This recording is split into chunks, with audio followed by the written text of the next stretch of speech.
Welcome everybody. My name is Kevin McAllister and I have been asked by 2020 to chair this meeting.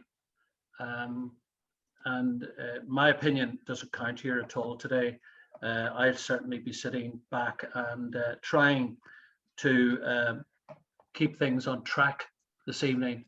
We want to have a positive outcome to this meeting. It's a fact-finding meeting that's been organised by 2020 to take a look at the Newry City Centre Regeneration project in its entirety. And a lot of people out there, and in general feedback from me this week, are pretty ignorant of what's happening. They don't know what's happening. So they're welcoming the fact that councillors are going to come on this evening and maybe explain what's happening. The areas that we're going to start with, we're going to, first of all, introduce Brian Cleland from 2020. And Brian is going to explain where we're at and how we got here tonight on this Zoom call. So over to Brian Cleland from 2020. Thanks, Kevin. Everything 1 second. I'll check the spotlight here. So basically, so my name is Brian Cleland, as you say, and I've been involved with Newry 2020 for the past 7 years or so. Our group was formed in 2014 to promote regeneration in Newry, and over the last 7 years, we've run many successful projects that we're very proud of, including the Festival of Windows Street Art Festival, the Hurricane Fla Traditional Music Festival, which happens every year. And we've delivered urban garden projects, other street art projects. And also we've campaigned for the Albert Basin Park, which is a project I'm sure a lot of you are aware of, and it's been a huge effort, but also a hugely successful project from our point of view.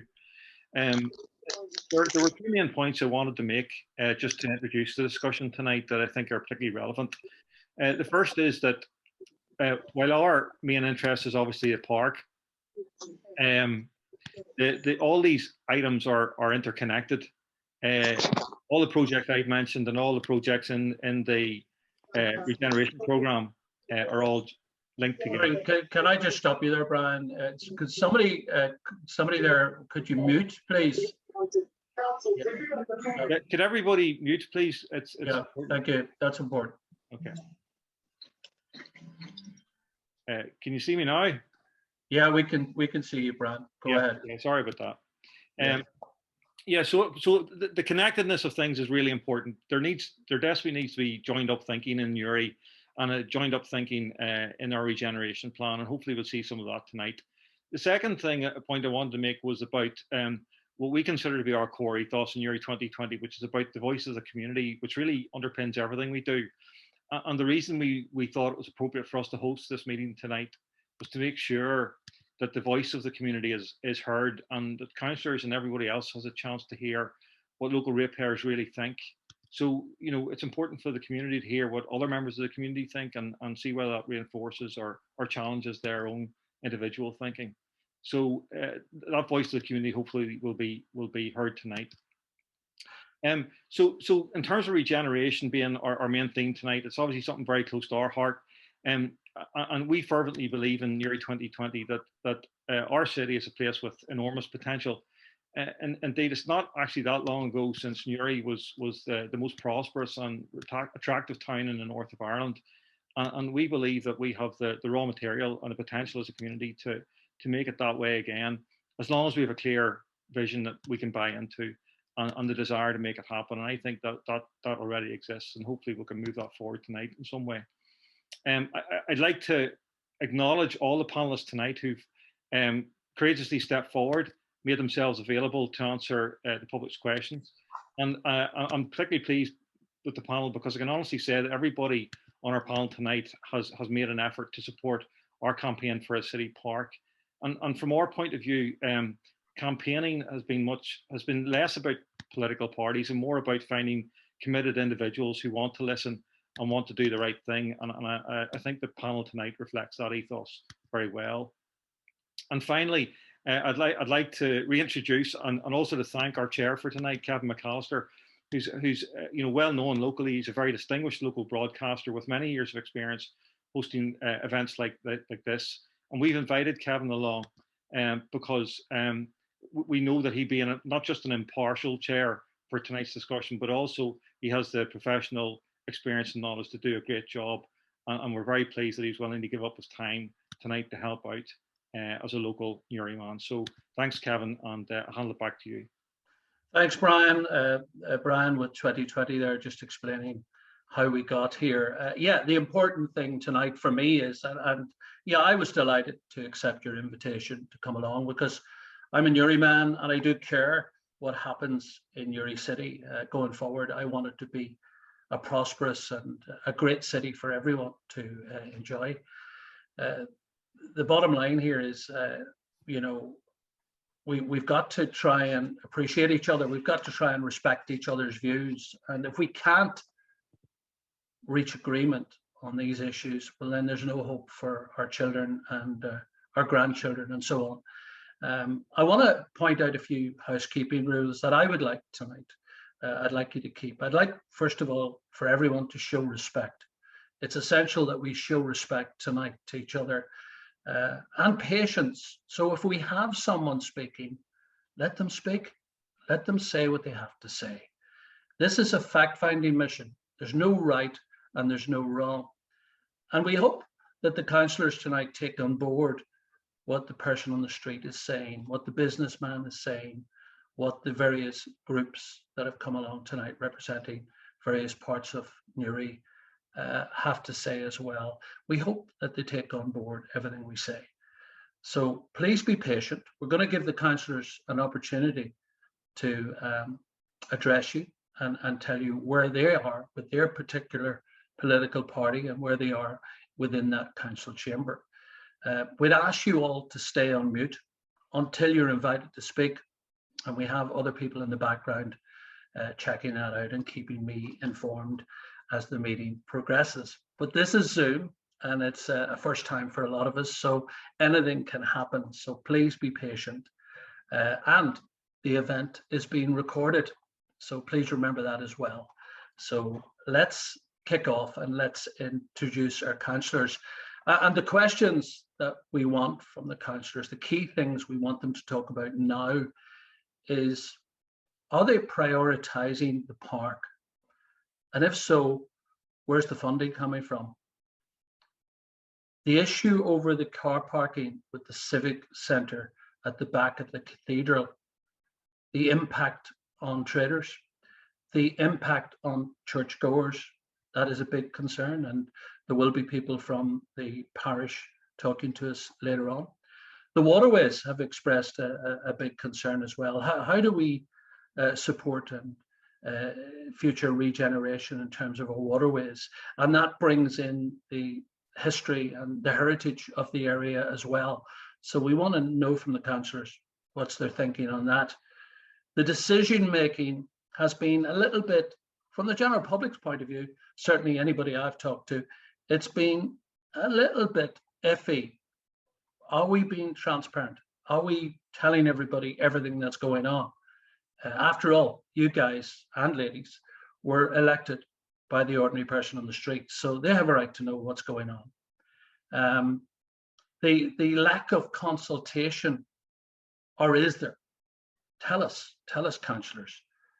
And what are you currently prioritising within this package that we're looking at in terms of the civic centre, the park, and so on? So we'll open up now and we'll introduce our councillors representing various parties. On the panel tonight is Declan Murphy from Sinn Féin, Gary Stokes from the SDLP, David Taylor from the Ulster Unionist Party, Patrick Brown from the Alliance, and Gavin Malone representing the Independents.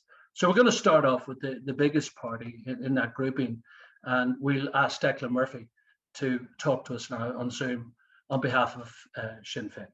Declan.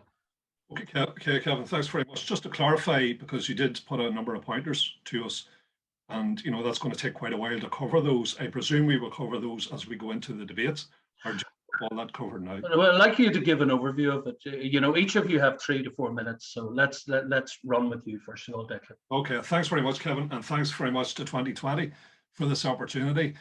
First and foremost, I didn't mind whether I was first or last. It doesn't matter to us because we're the biggest party. And the second thing is I must apologise for the lack of gender balance within the panel. We have 60 councillors, Sinn Féin councillors in Newry, Mourne and Down. 8 of them are women, and unfortunately they're all busy tonight. So here I am. But anyway, I'd just like to start off with, where do I sit, or where does Sinn Féin sit with this particular project? Well, to be honest with you, we think this is an absolutely exciting opportunity for Newry City and for the region as a whole. It's a golden opportunity, and it's an opportunity we wouldn't like to see squandered. You know, what we were doing at the minutes, obviously even pre-COVID and pre-Brexit, Newry City Centre was in economic decline. And I think all you had to do was drive down through Hill Street and you could see that for yourself. You know, at night, it's, after 5 o'clock or 6 o'clock at night, it just dies a death. So here we are, we're in local government. We had to get a plan together, a plan that is going to regenerate and stimulate the economy. It's now post Brexit. Hopefully very soon it'll be post COVID, and we are into new and changing circumstances. So we have to, I'm really glad that this project already existed before all of that kicked in, and it really is important, that we ensure that this is brought to fruition. That's what I believe. However, is my support unconditional? No, it's not. Is it unqualified? No, it's not. All of this has to be scrutinized. And believe me, Kevin, you talk about scrutiny. I believe before this is finished, this will be scrutinized to within an inch of its life. And I'll explain that maybe as we go on. But, this, as I said to you, this is an absolutely golden opportunity. So there's a number of aspects to this project. One, there is a plan. There has been an outline,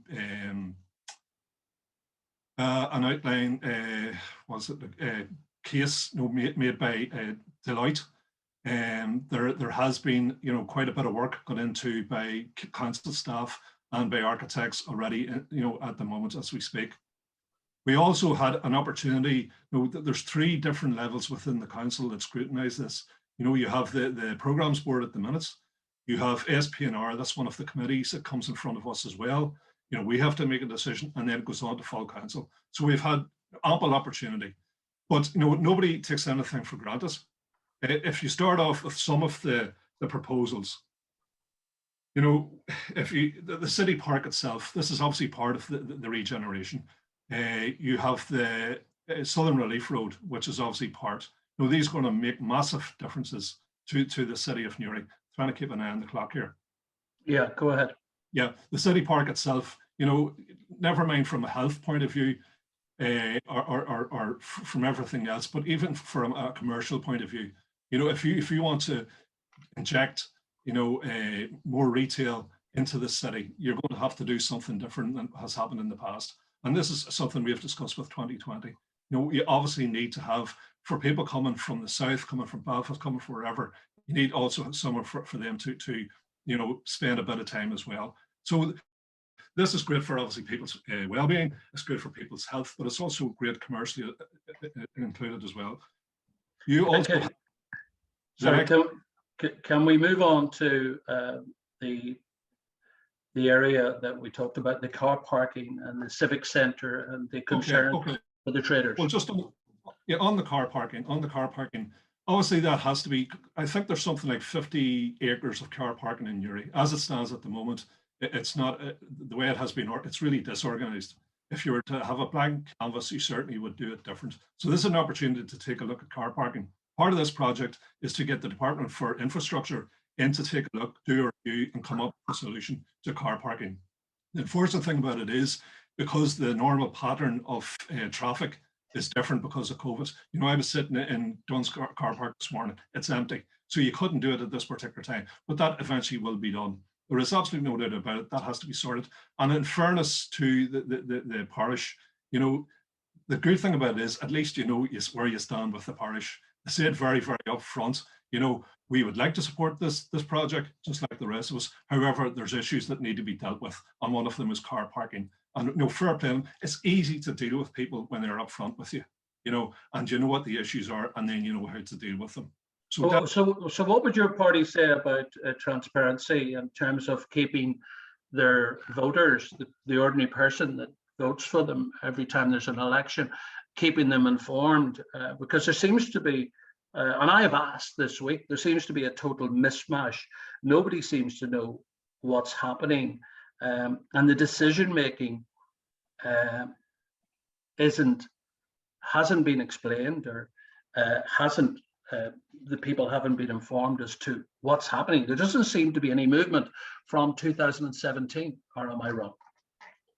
Well, this is with regard to the regeneration program itself. You know, it has to be. But first and foremost, you know, before COVID, we had to go to the doors all the time. You know, so that was an opportunity for the people that have voted for us, that, you know, we could explain whatever had to be explained.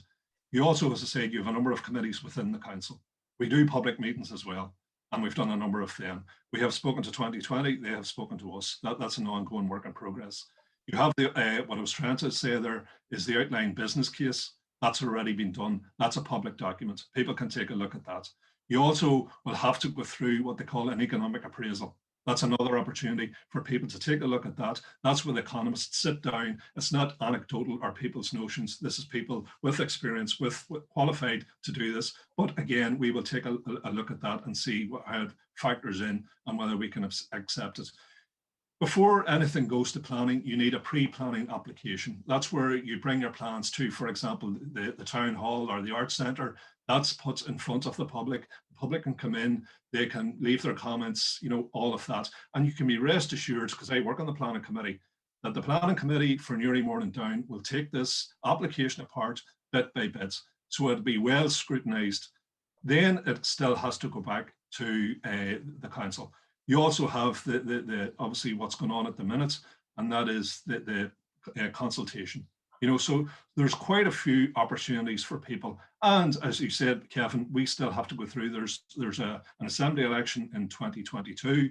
There's another council election in 2023. Again, opportunities for us to explain our position, etc. So what's your current priority now within the council grouping? What is Sinn Féin? What's the current priority within that grouping for Newry City Centre Regeneration right now? Is it the civic centre? Is it the park? Where do you see it?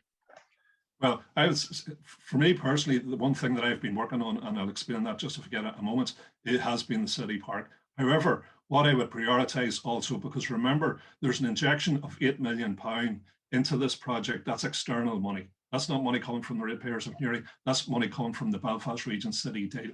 It's crucial that we keep that. The other thing is that for the civic centre, if you take a look at the old council office, right, and we have got a duty occurred to the people that work in the council office, there's a legal duty on us to make sure that they're working proper working conditions, and that, you know, is good for their health, etc. Plus, it means that we're being more productive. It's not fit for purpose. They do need to move. The second thing on the civic centre, it's a civic and regional centre. So the Minister for Finance has already said that Newry is going to be one of the regional hubs where civil servants will not have to travel to Belfast anymore. It means that they'll have somewhere within their own locality where they can, and they talk at this new blend, working, you know, half from home, half within the office. Obviously, you need social distancing. So you definitely need a hub. The other thing about it is near Daisy Hill Hospital. If you vacate the council offices, and this is absolutely crucial to securing the future of Daisy Hill Hospital, that we give them the capacity, right, where they can, for example, the radiography departments, they want a renal unit. There's nowhere to put it. They need capacity. If they move their administration out of that into the Newry Council, the FLAS administration that Newry Council has, then that means that there's opportunities there. So there's a whole pile of things. With regards to the city park, just one second. What I've been doing personally and what the party has been doing personally, or what the party has been doing as a party, is trying to secure for the future funding for the park. We've had, we've written to Simon Coveney with regard to the Shared Islands Fund, the Reconciliation Fund. I have personally been the person who proposed for the Louth, Newry and Mourne Down Strategic Alliance, put it onto their action plan to make sure that the park itself is positioned whenever money becomes available, that the likes of the East Border region can then start applying for money to be put into this particular project. You know, so be active behind the scenes, not necessarily always making statements about these things, but fairly active behind the scenes to ensure that we secure funding for this particular part of the project. Declan, thank you. Thank you very much. We're going to move now to Gary Stokes from the SDLP. Kevin, first of all, thank you. Can you hear me? I can hear you fine, yeah. Yeah, good evening, everyone. Thanks to 2020 for the invitation, and a good evening from sunny a few months ago, my kitchen table in O'Neill Avenue, where I've been working for the last 12 months, like everyone else. Chair, or Kevin and everyone, regeneration, I suppose, is a word. I was just thinking about it as I was coming home this evening. Regenerate means to repair or restore.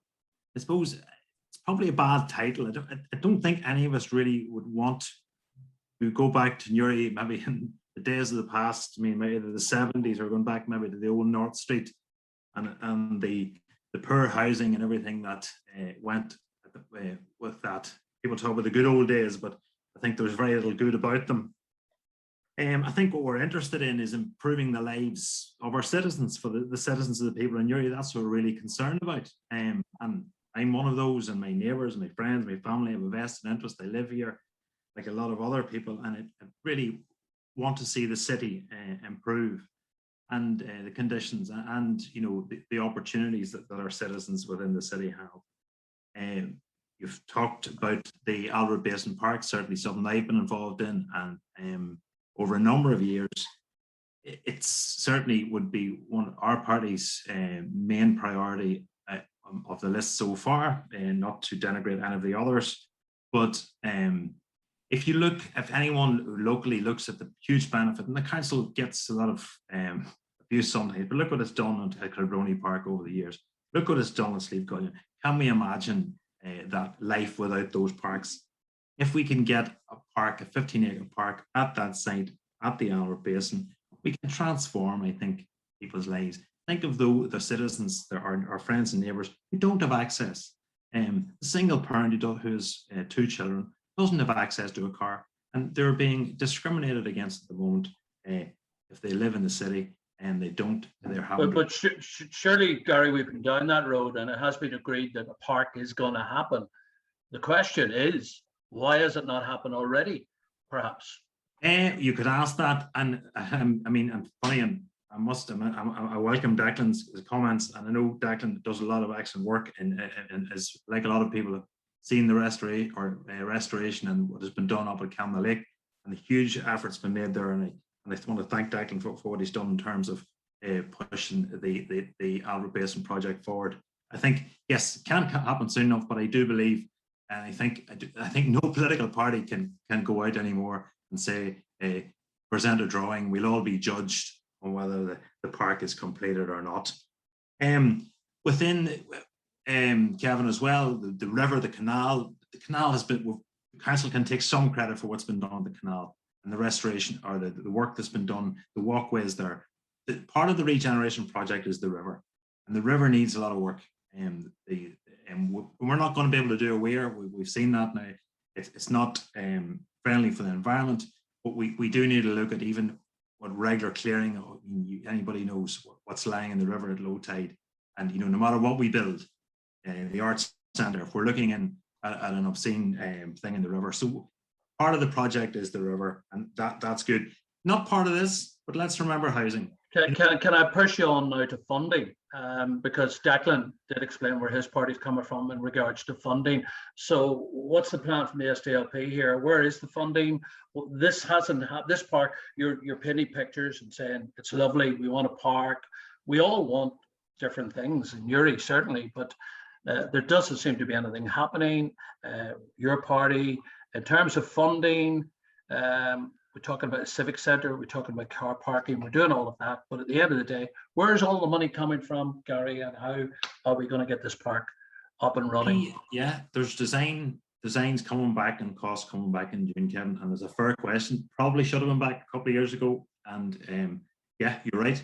But those have to come back and have the cost. I don't believe any political party. I believe even independent councillors in Downpatrick are supportive of this project and want people of Newry to get it. So the money will either be sourced from outside, and or from inside the council. The council does have a capital budget. We did build a leisure centre. You know, you've seen what the result of that. It also went around the houses for a number of years, but it's there. We need more and more people to go into it. I do think as well, you know, let us not forget, you know, we have a health hub coming that's not part of this. There are some good news stories as well. I suppose I would make a plea as well. Also want to say in terms of cycling and walking, there's things happening there, you know, in terms of a link up between the. But Garry, this isn't a council meeting. This is where you guys have already had your meetings and your rows and whatever else you've had. Well, at the end of the day, the ordinary people are out there. 1 minute we're hearing about a civic centre being built at the back of the cathedral. We're hearing about a theatre being built.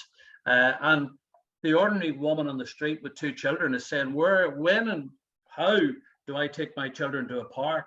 And that's been ongoing since 2017. Yeah, well, as I say, Kevin, and I mean, and no other council think will contradict me. The plans are coming back and the costs are coming back, and then in June, and I don't. It's full steam ahead. And I personally, I mean, I would say I don't want to go. I'll not plan to go out and knock the doors again until there's substantial work on the park. I don't think there will be work finished on the park. It'll not all be done, but before this council term is out, there'll be aspects of the park open. That's the plan. It's ambitious. I would say, I mean, there's an aspect, yes, and you've touched on it yourself. We do have to listen to people, and Dagan touched on us. I mean, we have to talk to people and listen. And COVID hasn't helped us. You know, we're not meeting people down the street to the same extent. We're not meeting people in cafes. We're not getting the same feedback. But you're interested in the feedback tonight. Yeah, well, I think, you know, if we don't, you know, let us not behave like the colonialist, you know, lecturing the natives on what's good for them. You know, I do believe the people of Newry and the surrounding areas, because let's be honest, you know, whether it be Bestbrook, Camlock, whether it be Warren Point, we're all interconnected. We all live, work, and socialize in the same areas. You know, let's trust the ordinary people out there, you know, and when they say something, when they have concerns, people don't raise concerns lightly. You know, if they have concerns over car parking, let's listen. You know, well, we're certainly going to hear them tonight. Thank you, Gary Stokes from the SDLP. Let's go to David Taylor from the Ulster Unionist Party. Kevin, first of all, could I thank Newry 2020 for the invitation to take part in tonight's event. I did say to Brian initially that and we were due to start at 7 o'clock. I have another meeting that's starting at 8:30, so we'll have to go at some point. And I mentioned that to Brian, so I apologise if I do have to leave before things are finished. And I think it will, given the time that we're at now. But let's now welcome the opportunity to engage with everybody here tonight. And certainly, you know, I think the fact that there's so many are participating at this stage, I think that's reflective of the interest that there is in the regeneration projects that are planned by the council. If I could say, in terms of the town of Newry, or the city of Newry, as it is now, you know, I was born and raised in the town. My family has been continues to live in the town, and and we've been a part of the fabric of the city for many generations. And I would say that, you know, I have the best interests of the development of Newry at heart. That's where I see my role as a member of the programme board, as a member of the council, to try and achieve what's best for Newry and the wider district as well. I represent Slieve Gullion area, but Newry, as I say, is a place that's very close to my heart, and I want to see that progress, because I think if Newry progresses, the entire district progresses. That's the reality of it. So let's move into the key questions here tonight. Prioritising, where are we with that? Where are we with funding in terms of the park, civic centre, and so on? Okay. Well, in terms of the park, and firstly, I would say that, you know, our party has been always committed to achieving the establishment of the park. We've met with Newry 2020 and others on this issue over a number of years. We've been as frustrated as anybody about the lack of progress, you know, for a number of years on that, but we think we have turned a corner in that regard. There is an issue in terms of the council have provided some funding, and I think they will be under an obligation to provide more going forward, but there is an opportunity to obviously source outside funding from various funds. And one of the key components of that process, Kevin, will be actually achieving the planning application permission for that. And some of the councillors before me, Declan and Gary, have mentioned about the work ongoing on that at the moment in terms of the drawings, the costings involved. That's all part of a key component of establishing planning permission for this site, because to actually gain funding, we need planning permissions in place. That's always a key component of any funding source. And to do that, the council needs to move forward with that as soon as possible. It will go under the same scrutiny as any planning application would. We're under a legal obligation to do that. But I certainly believe that there's a will there to deliver the park and to deliver that as soon as possible. Is there a timescale? Well, as Gary mentioned, there is a commitment that the park will at least be commenced by the end of this term in the council. And certainly I, and my party colleagues, but certainly me as a local representative for the Ulster Unionist Party, I'm truly committed to making sure that does happen before the end of before the middle of 2023, when the next mandate will be due to start. It's something that I'm focused on. It's something that I've given a commitment to groups like Newry 20 and indeed others that have raised this subject with me. Without there's other issues that I want to discuss, but I will say this. I think COVID, if COVID has taught us one thing, it's taught us many things, but I think one thing that it does show is that the need for a park is key to our health and economic well-being. I think the fact that we've all probably using walking and exercising more than we ever did because of the fact that we have been because of the regulations that have been in place, we've been limited in what we could do, and we've probably we appreciate more what's on our doorstep. The fact that I have to travel in many instances to different places to visit, other areas to get that type of facility, to me that's wrong. I should be able to use something right beside me. I have Durhamore and Bestbrook here, but I think to have something in Newry as well, particularly given the size of the population, it's vital that we have that type of facility available to everybody. And indeed, it will have economic benefits as well, because it will bring visitors to the area, and that will generate obviously benefits to local businesses and the wider economy. Can I move you on to yep, concerns about traders, car parking in the area, and also parishioners to the cathedral as well? Yep. That's an issue. Well, over the last year, I have taken the opportunity to engage with some businesses in the area. I have met organisations like Newry Bid, for instance, as an example, and they have outlined to me some of the concerns that they have regarding car parking, as an example that has been mentioned. Certainly, I'm committed to ensuring that there is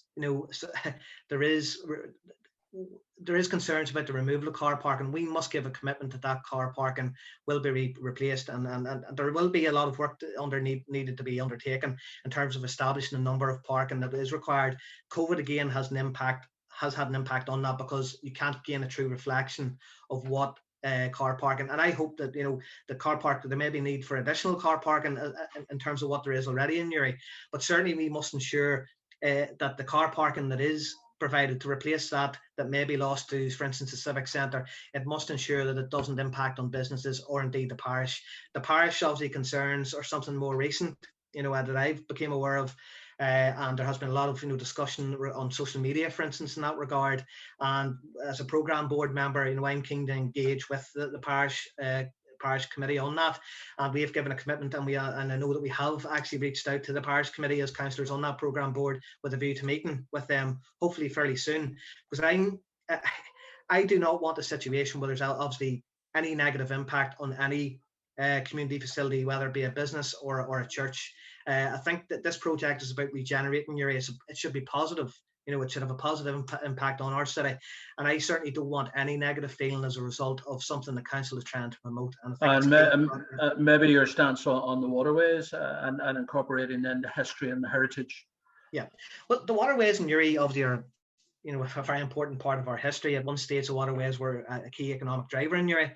That obviously isn't the case, now, but certainly, if we're being honest about it, they have been neglected over the years. And I think probably it's something that we as a council, probably need to focus on more about what opportunities are available, whether it be through, allowing boats to come through, the waterways. Again, that would bring tourism benefits to the area. I know from discussions that we have had, for instance, with the Department for Infrastructure and the obviously development of the Southern Relief Road, we have looked at the possibility of, an open bridge as part of that project to allow the possibility of further development in terms of the waterway infrastructure that we have in Newry. It's something that I believe is probably at this stage a missed opportunity, and it's something we do need to focus on more going forward. It could, as I said, potentially be a key, a positive tourism drive for the area, and probably out of all the projects is something maybe that we haven't been as focused on, if I'm being honest. We have obviously the other, and there is groups again, for instance, like Newry Maritime Association, that have been very, played a very important role in, reminding people about the history of the maritime, support in Newry, and they play an important role in do that. But certainly going forward, we need to use it as a key economic and tourism driver for our city. I'm going to have to come in there, David. We're running out of time here. Very, very quickly, decision making in terms of the Unionist Party. Have you been happy with that? It seems to be, listening to each councillor there, red tape has played its part, but the lack of consultation maybe, and also prioritizing, it's not very clear. Each of you have said that you support the park, but is that your priority? Well, the park is a priority for me, and I think, as I say, COVID has probably further cemented my position in that regard. I think that it's outlined the clear need that there is for the park to be a priority for everybody in Newry. The offices, like Declan said, we have an obligation that they're at the end of their life, so to speak, in Newry in terms of the council offices, and we do need to look at the opportunity, that to build and develop new offices, and there is a potential regional, aspect of that as well. But the park for me is the key priority, and I think COVID has cemented that for me. Regarding decision making, if I'm being honest, I think communication from the council point of view has been weak. And it's something that I have outlined, at programme board meetings even recently, that I felt maybe the council, in terms of our communication with the wider public and all these issues, could have been better. And I think that the council I hope are taking that on board at this stage. Regarding decision making, we as a council have decision making processes to follow, and we're legally obliged to do that, and we have been doing that. But again, I suppose consultation, the park has had a consultation undertaken fairly recently. We are ongoing through a consultation exercise regarding the wider schemes, and I would encourage everybody here, and I'm sure most, if not everybody here, that has already played, has already participated in that. But I would certainly encourage the wider public to Thank you, David. Their views, because it's important for us as councillors, when we're making decisions on these projects, that we have the full views of the wider community, and that will be a key part again of us making, I think, making our decisions in the end on this. We're going to have to move on. We're going to have to thank you, David, very much. Thank you. Patrick Brown from the Alliance. Yes, thank you, Kevin, and thank you to everyone who has joined us here this evening. And I'd like to start by thanking yourself, Kevin, but also Newry 2020, particularly Brian Cleland, for pulling this event together. I think it's very important, and I really appreciate the hard work that the organisation does in Newry. I'd also like to address my disappointment that we do have a panel here tonight of all male representatives. That's not Newry 2020's fault. It was the political parties that were asked to put forward representatives. Unfortunately, Alliance only has 2 representatives, both of which are male. We did come very close to electing a female representative in Helena Young by just 41 votes in 2019, and hopefully at the next council elections we can change that. And indeed, we're very well represented at Newry and Armagh level with our constituency representative Jackie Code as well. So maybe at the next assembly election we could change that as well. But look, to start off, the Alliance Party knows exactly where we stand on this project, and I'm going to be as specific as possible as I can, Kevin, because I know you'll cross-examine me otherwise, and that's your role to do that. Yeah, can I just stop you for 1 wee minute? David, are you on mute? David Taylor, are you on mute? Yeah, okay, let's move into Patrick then. Yep. Thank you. Grant. So first of all, we are fully supportive of the need to regenerate Newry. We just believe that funding needs to be spent properly in a way that will actually deliver tangible benefits for the city and the ratepayers of this district. Our party feels that this scheme, as it currently is, lacks joined up thinking, community buy-in, and does not fully unlock Newry's potential as a thriving destination city. I fully welcome the much needed investment in the theatre and the public realm elements of the project, but our issue is with council proposing to spend upwards of 15 million of the total budget for this project on new office space, which our party has always seen as unnecessary, but in light of COVID now sees this as completely financially reckless. Here's what we would do instead if we ran the council. We would abandon the site behind the cathedral and find an alternative site for new council offices in Newry that would actually regenerate the city and would be mindful of modern post-COVID working patterns. The Debenham site in the Keys or the new site at the William Gosses would suffice and would far better support the local economy. And we would completely scrap the pointless private sector office space investment of £3 million, which will only further harm other local businesses. And it is actually astounding that council are still pressing ahead with this. Doing this, taking these steps would save a substantial chunk of the money currently set aside, likely over £10 million. We want to see this money reinvested in a 15-acre park on the Albert Basin site. Alliance has been consistent in raising concerns about this project in its current status, and we have always called for a full public consultation to let the people of the district have their say on its merits. Unfortunately, it's taken a long time to get us there. There are so many flaws with how this project has been advanced. It's actually staggering, and I'll name a few because it goes into the issues of transparency and so on, Kevin, you were getting at earlier, and decision making. We are, as councillors, constantly told by management that the money set aside for specific projects in the city deal, such as the council offices, can't be changed, when the actual city deal meeting minutes across all of the different councils in the city deal acknowledge that it can. The larger parties on council refuse to allow the Newry City Centre Regeneration Project Board meetings to be audio recorded. That means that those not on the project board, like Alliance, can't fully scrutinise what goes on. Instead, we get a brief minute of what happened that often does not go into anywhere near enough detail. Community representatives were not allowed to have an active role in this programme board, which I think was very disappointing. We were told that we needed to move quickly with this regeneration project, or Daisy Hill expansion might not happen. I think that is a total nonsense, and that's actually being held over councillors at the minute to try and steamroll this project through. All councillors, and this is a really important point, were told that the parish was being regularly consulted every step of the way and that these talks were apparently going well. No concerns about car parking or otherwise were raised with me as a councillor and, to my knowledge, other council colleagues. And I think that most of us now know that that was far from accurate information. And I look forward to hearing from the parish at some point this evening further on that matter. But perhaps worst of all is the glaring double standard that has been applied consistently over a number of years between this civic centre project / council offices and the Albert Basin Park project. The park being a community-led project with over 10,000, 11,000 people petitioning for it. It received unanimous support when passed in council 3.5 years ago and had a massively positive public consultation last summer.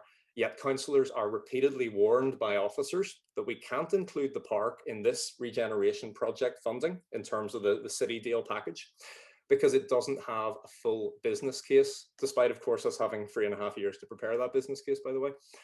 They'll call the park a regeneration project, sure, but the council so far refuses to put its money where its mouth is. This is despite 35 million being set aside for the current proposed project before a business case existed for it. So they set aside 35 million in the rates before there was a full business case for the civic centre project, etc. When Alliance and independent councillors proposed in January, before the rates were set, that we increase the park budget from a current paltry £150,000 to 1.5 million, a figure that indeed still pales in comparison to that set aside for new offices. It was actually voted down by most councillors, and that's public record. That's in the minute. So, Kevin, I'll let you come back if you have any follow-up questions on that there, because I don't want to take up too much time. Yeah, well, from your point of view, you've certainly been talking about the wrangles of the council, and I can see very clearly you're not happy or impressed with what's been going on, but that's an issue for you and your fellow councillors. But you're talking to the general public here. At the end of the day, the decision making, you've already expressed that hasn't been what you would have liked. You would have done this, you would have done that, you would have done the other, but at the end of the day, they've agreed that there's going to be a park. That was 3 years ago. Nothing much has happened since. You know, most of the councillors so far have said, well, it's planning, you know, there's red tape, there are issues. But in the main, they all support the idea of a park. So where are you with that?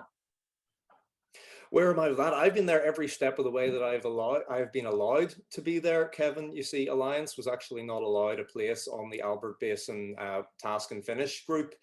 So we weren't actually allowed a say in the development of the park, but certainly when it has come to full council, and we've had things like the Marenko report that tried to make out that the Albert Basin Park was some sort of Newry version of Chernobyl. And I was constructive with Gary Stokes in particular in shutting that nonsense down. Whenever they brought a consultation that was incredibly flawed and looked at proposing putting housing on that site, I was instrumental in getting that change. Every opportunity I've had, and of course I was the person who originally proposed the motion back in 2017, was it, to actually back the park in council. I have been doing my bit, but with 2 out of 41 councillors, there's only so much we can do, especially when we're excluded from key bodies, and those key bodies are not audio recorded, and we don't always know what goes on in the room. Well, you have your chance tonight. You have your chance here to have your say. So in terms of, let's talk, the Waterways are represented tonight. In terms of regeneration, in terms of history and heritage, where do you stand with all of that? Absolutely. I'm fully supportive of the proposals that I've seen in that regard, but we need to look holistically at this whole site, the whole centre of Newry. We need to have active travel. We need to have a cycle path that brings you down into the south and across into Warren Point. We need to have waterways with a lifting bridge that can allow access up there and restore Newry's rich maritime heritage. Absolutely. I want the best for Newry.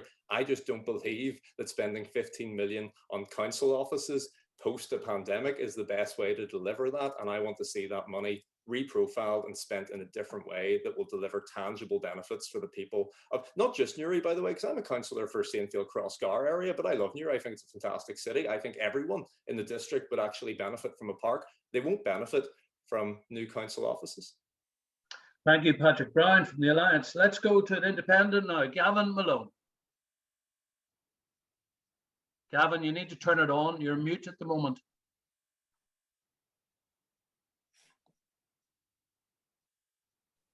That's me, Chair. That's you now, yeah. Thank you. Chair, I'll have to leave this meeting at 9:10 as I start work at 9:30, so my apologies. I'd like to thank you for the opportunity to speak tonight my views on the council's regeneration strategy. Firstly, can I put on record my full support for a regeneration programme in Newry City? We have a responsibility to our residents to ensure we have a forward-thinking and outward-looking agenda to develop our city. Our council district have one of the youngest populations in Northern Ireland, and we have to ensure we create numerous employment opportunities and develop a city that is aesthetically pleasing with excellent environmental, arts and recreational facilities. However, to develop this regeneration strategy, we need to ensure we consult honestly and openly with all our residents how we can move forward on a revitalisation plan if we don't have the full endorsement and support of all our ratepayers. Our council have struggled with the concept of consultation. Any public authority developing a new strategy has to ensure consultation is embedded from the very beginning. On our consultation on the Newry regeneration has commenced recently, and after a lot of design work set has been completed. Residents' views on what should be included on our strategy should have been done at the very beginning of our vision. Perfect example of this is the People's Park. The council have acknowledged this project as a priority for ratepayers, but when you look at the recently published Newry regeneration consultation, it is included in the document along with other proposals, but you're not allowed to rank the People's Park as you're required to do with other projects. The recent announcement by the Parish Committee stating their opposition to the regeneration proposal is an indictment on the council and shows its inability to consult with the essential possible partner. Since the Newry regeneration programme was announced, it became very clear early on that the removal of parking at the rear of the cradle was going to be a major issue, particularly for the private sector, business owners and regular shoppers, etc. If we move forward to the present day, it is even clearer now that the removal of parking is going to be a major issue, and surprisingly, sorry. You're okay. Serious questions have to raise this matter and solutions tabled, and there will be an additional. Sorry, hold on. I just wrote down. Yeah, sorry. If we move forward to the present day, it's even clearer now that the removal of parking is going to be a major issue. And surprisingly, this issue was not highlighted in a recent consultation document on a multi-storey car park was not identified as a project. Serious questions have to be raised at this matter and solutions tabled. And where will the additional 10 million approximately come from? Finally, Chairperson, I'd like to ask the Council recently via a notice of motion to include the People's Park in the Council's proposed application to the recently announced levelling up. Basically, levelling up, there could be a lot of funding available, Chair, and that would be essential towards the park. This is a tremendous opportunity to move the project forward and minimise the financial cost to the Council, and I call for your full support of this proposal. I also thank those who have registered this evening, and their participation is very, very crucial, and I'd like to take the opportunity to thank everyone who's made the effort to come here this evening. Gavin Malone, thank you. Let's get some people in now to get their views on it. First of all, we're going to introduce Mark Byrne from the Cathedral Parish Council. Mark, are you there? What's your perspective on tonight so far, listening to the councillors? Well, can you hear us? I can hear you, yeah. Here, great. Hello. So a wee correction there. I'm not from the Parish Council. Unfortunately, the Parish Council has a meeting at the same time tonight, so we're standing on their behalf. That's why you don't have the clergy here tonight or a Parish Council member. They are going to be engaging with the consultation further along, as I understand it. You have a couple of dodgy boys sitting either side of you there, I see. This is Louis. Oh, I know Louis very well. Fearon sacristan for many years, for those who don't know. And this Michal Murphy is over here. I know Michal too, yeah. Hopefully they're both in the shot there.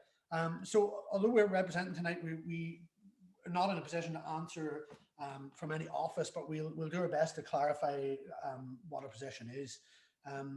Well, let's start by saying, personally, I'm a bit surprised to hear the councillors saying that they're surprised that we would be concerned about the almost total removal of parking for the cathedral. I think it's pretty obvious that that would be something we would be concerned about. Clergy and parishioners and everybody else.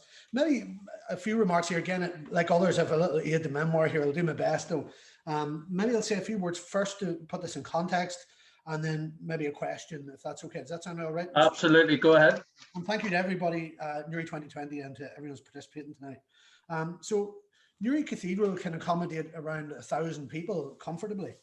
And it's important to understand that as the mother church of the Diocese of Dromore, it's a place of worship and public gathering, not just for Newry Parish, but for the entire Diocese of Dromore, which stretches as far north as Moira and as far west as Lurgan.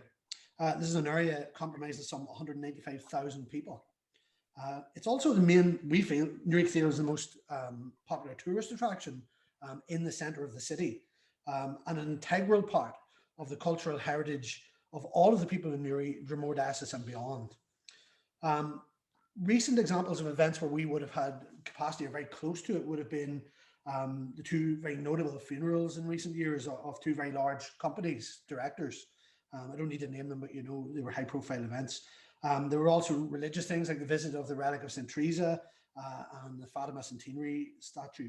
Outside of the pandemic, services such as weddings, ordinations, confirmation, funerals, chrism mass, Holy Thursday, Good Friday, all these things normally attract very large congregations. So routinely they would attract large congregations, those particular events that happen annually. So again, now coming to the council's plan, the council's development plan for the area behind the cathedral, so we're talking here about Abbey Way and the proposed new council buildings. There appears to be no provision whatsoever for parking for people to attend the cathedral. So again, I say, I mean, why did you not see that that might be a problem? A cathedral with no parking can't function in the way that we're describing it. The parish has had 3 meetings with the council. At the very first meeting, we expressed our very serious concerns at the loss of parking. Council representatives agreed to have a look at the parking issue and at a traffic flow plan, but no progress in either the second or third meeting was reported on that. The parish supports regeneration of Newry, of course, but removing essential parking for people wishing to attend the cathedral is an extremely serious situation for the survival of our cathedral as a place of worship and as a place of gathering for the people of Dromore and beyond, because it deprives it of its congregation. Quite obviously, if there's no parking, there's no congregation. So as the cathedral approaches bicentenary in just a few years, 200 years, that's very serious. So the parish's understanding of this is not regeneration at all, this particular aspect of the development. It's rather deterioration of the current situation. So I suppose if we come to the question, really, it's really quite a simple one, really. So again, we ask, what has been done to address the issue of parking? And can the plans be amended to ensure adequate adjacent parking for the numbers of people up to 1,000 who attend the cathedral on occasion, and also for those people who may wish to conduct business on Hill Street? Let's go to our councillors. Let's go to David Taylor with that question, first of all. Kevin, you went to Church of Ireland, man. First, and I'm upset. Absolutely. You understand. We have problems with parking as well up in St Patrick's up in the hill. So, but no, you heard what they said. It's you know, at the end of the day, the council. What is the council's plan? The cathedral with no parking, probably the only cathedral in the world with no parking. Need to check that one. Loss of parking is the big worry, and they do support regeneration. Yeah. Well, Kevin, listen, again, I have to go shortly, so I appreciate being allowed. Well, that's why I asked you to I've been allowed. Listen, I know that, so I appreciate being allowed to come in first. Listen, in terms of parking, there has been an issue about the length of time it has taken to finalise plans. They're not nowhere where they should be. COVID has had an impact on that. That's the reality of it. In terms of being able to carry out some of the surveys required to ensure that sufficient parking is provided. There's also an issue with DFI in terms of the role that they've been playing about the wider traffic issues affecting Newry. But listen, again, this was discussed at the programme board yesterday, and myself and Gary Stokes, I can say, we're placing a lot of emphasis on the need to push this issue of parking forward as soon as possible, given the concerns that there is from the cathedral and parish on this issue. And to reassure you, these plans aren't finalised. They can be amended, and that's part of the consultation process ongoing. And it's certainly, I'm not going to take a decision that's going to have a negative impact on the cathedral. I can assure you that, because I know that it is a key fixture of Newry. It's been there for 200 years, as you say, nearly now. And I know how important the cathedral is to the people of Newry. So I'm not going to do anything that's going to be detrimental, and I'm not going to take any decision that's going to have a detrimental impact. Very quickly, David, would you have continued dialogue then with that cathedral grouping, as it were? Yes, absolutely. In fact, I'm very keen to do that, and I said that in my earlier submission that I think it's vital. It's vital we do that. Let's move on very quickly. Gary Stokes. Yeah, Kevin, and no, great to hear from the parish. I suppose, the questions asked, why didn't people think? Yeah, well, I know certainly I and others would have, when this was launched, spoke to the then chief executive Liam Hanaway, but given the fact, the initial drawings show the walls of the theatre being removed, the gardens open up, which actually I do believe is a great project, by the way. But the need to speak to the parish very, very early, and even as recent, but 12 months ago, I spoke to the director, Conor Smyth, the acting director, over the project. The need again to speak with and get the consent.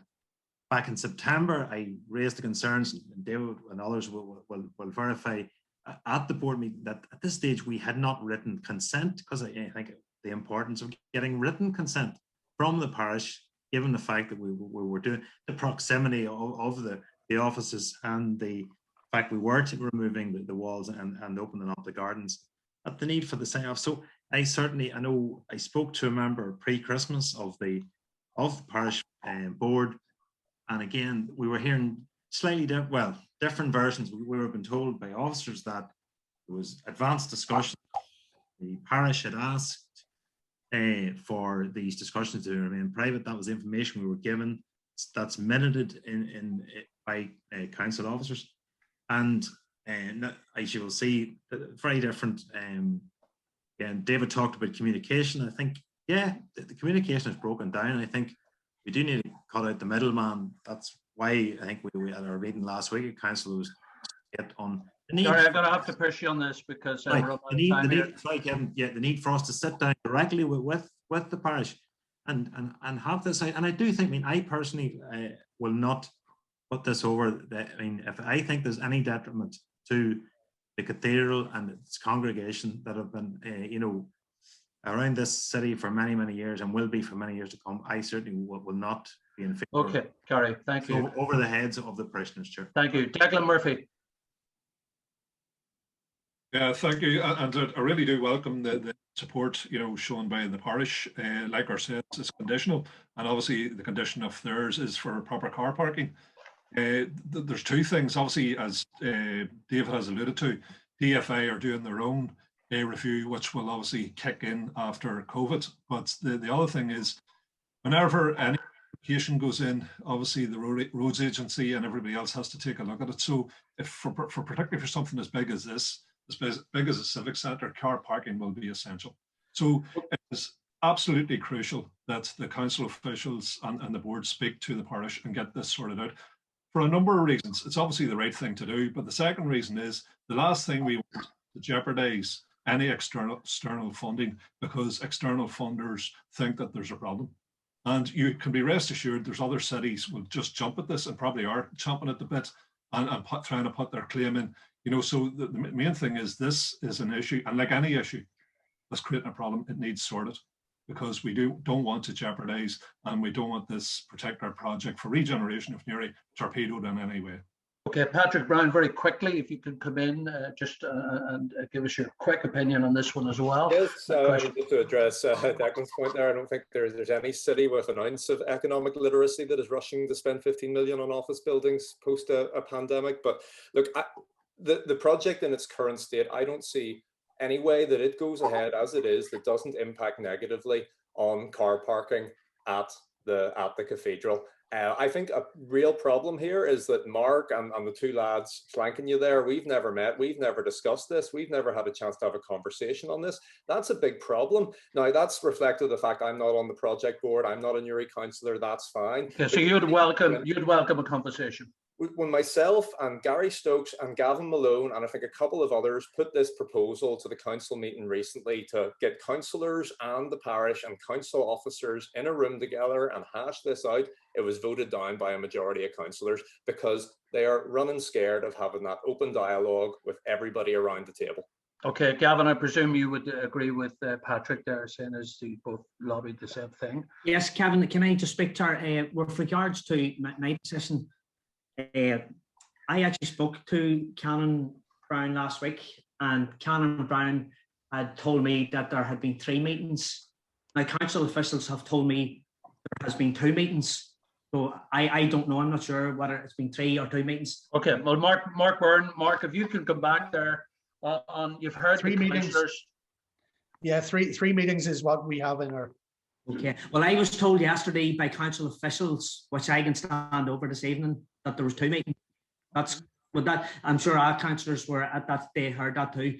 Also too, I completely agree with Councillor Murphy with regards to the old council buildings would be fantastic for Daisy Hill Hospital. And the problem is, Chair, that there's serious issues with the parish.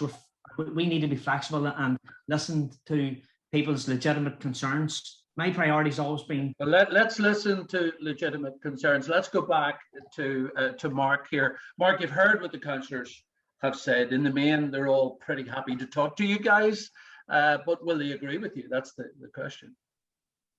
No, it's very pleasing to hear that they're willing to engage, and certainly we're willing to engage with them, and I believe that's already something that's in the works. But the position is still there that no parking equals no functional cathedral, you know. So that obviously whatever we're doing has to look at how that can be done. And the parking that's adjacent to the cathedral is the most sensible parking, isn't it? I mean, it's right next door. It means people with disabilities and stuff can access the cathedral without having to go too far, you know. So that's where the parking is at the minute, and it's worked for a long time where it is. Thanks, Mark. Thank you. Thank you very much, Louis and Michael as well. Thank you.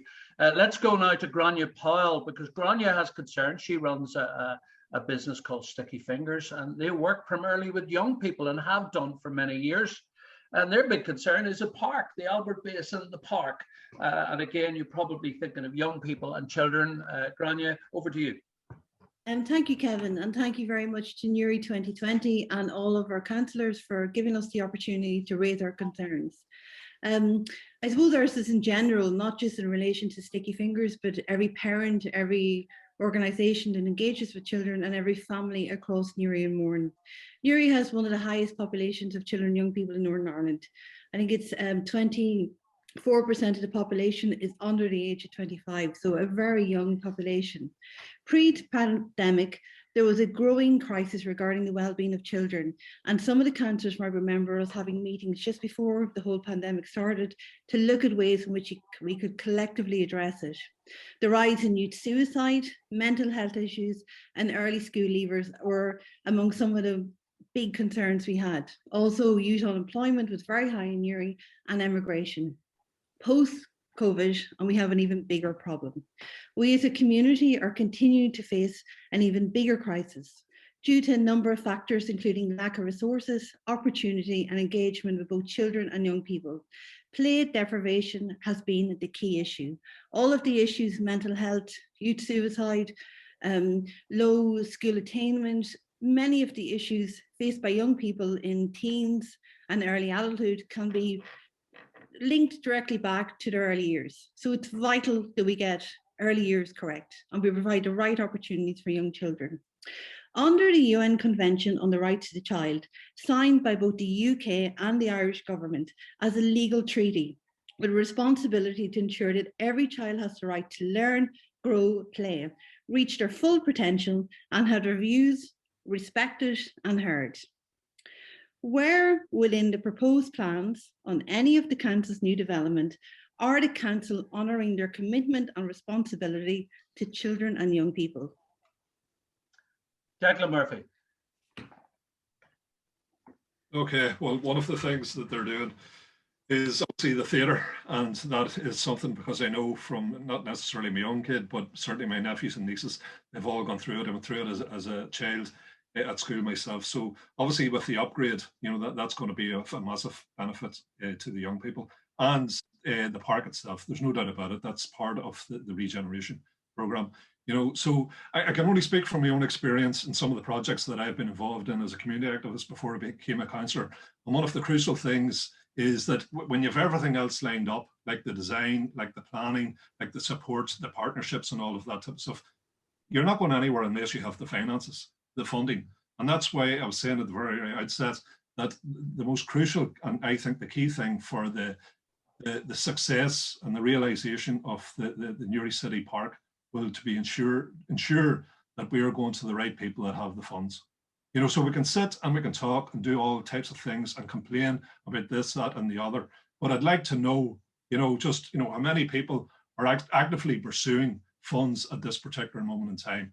And just with reference to what Patrick said with regards to the parish, there's nothing to stop. And fair play to Gavin Malone, he's already spoken to Kevin Brown. There's nothing to stop Patrick Brown or, you know, from pursuing that himself.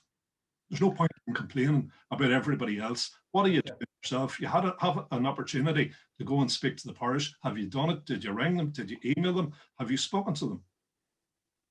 Kevin, David, can I come back in just slightly there? Yeah, okay, Grainne. Declan, thank you. And yes, the theatre and the park, when they actually happen, will lead some way. But the question is, what are you doing now as a council to engage with children and young people on what they need?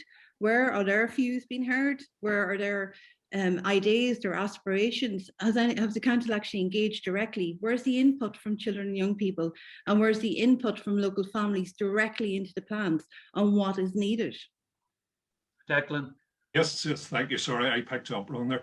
No, that's okay. Yeah, obviously there is a consultation going out at the minute, but that wouldn't necessarily apply to young people. It is something that we need to obviously pick up on because the schools obviously have a role, and unfortunately you're coming up to the summer holidays, but even after that there's still an opportunity.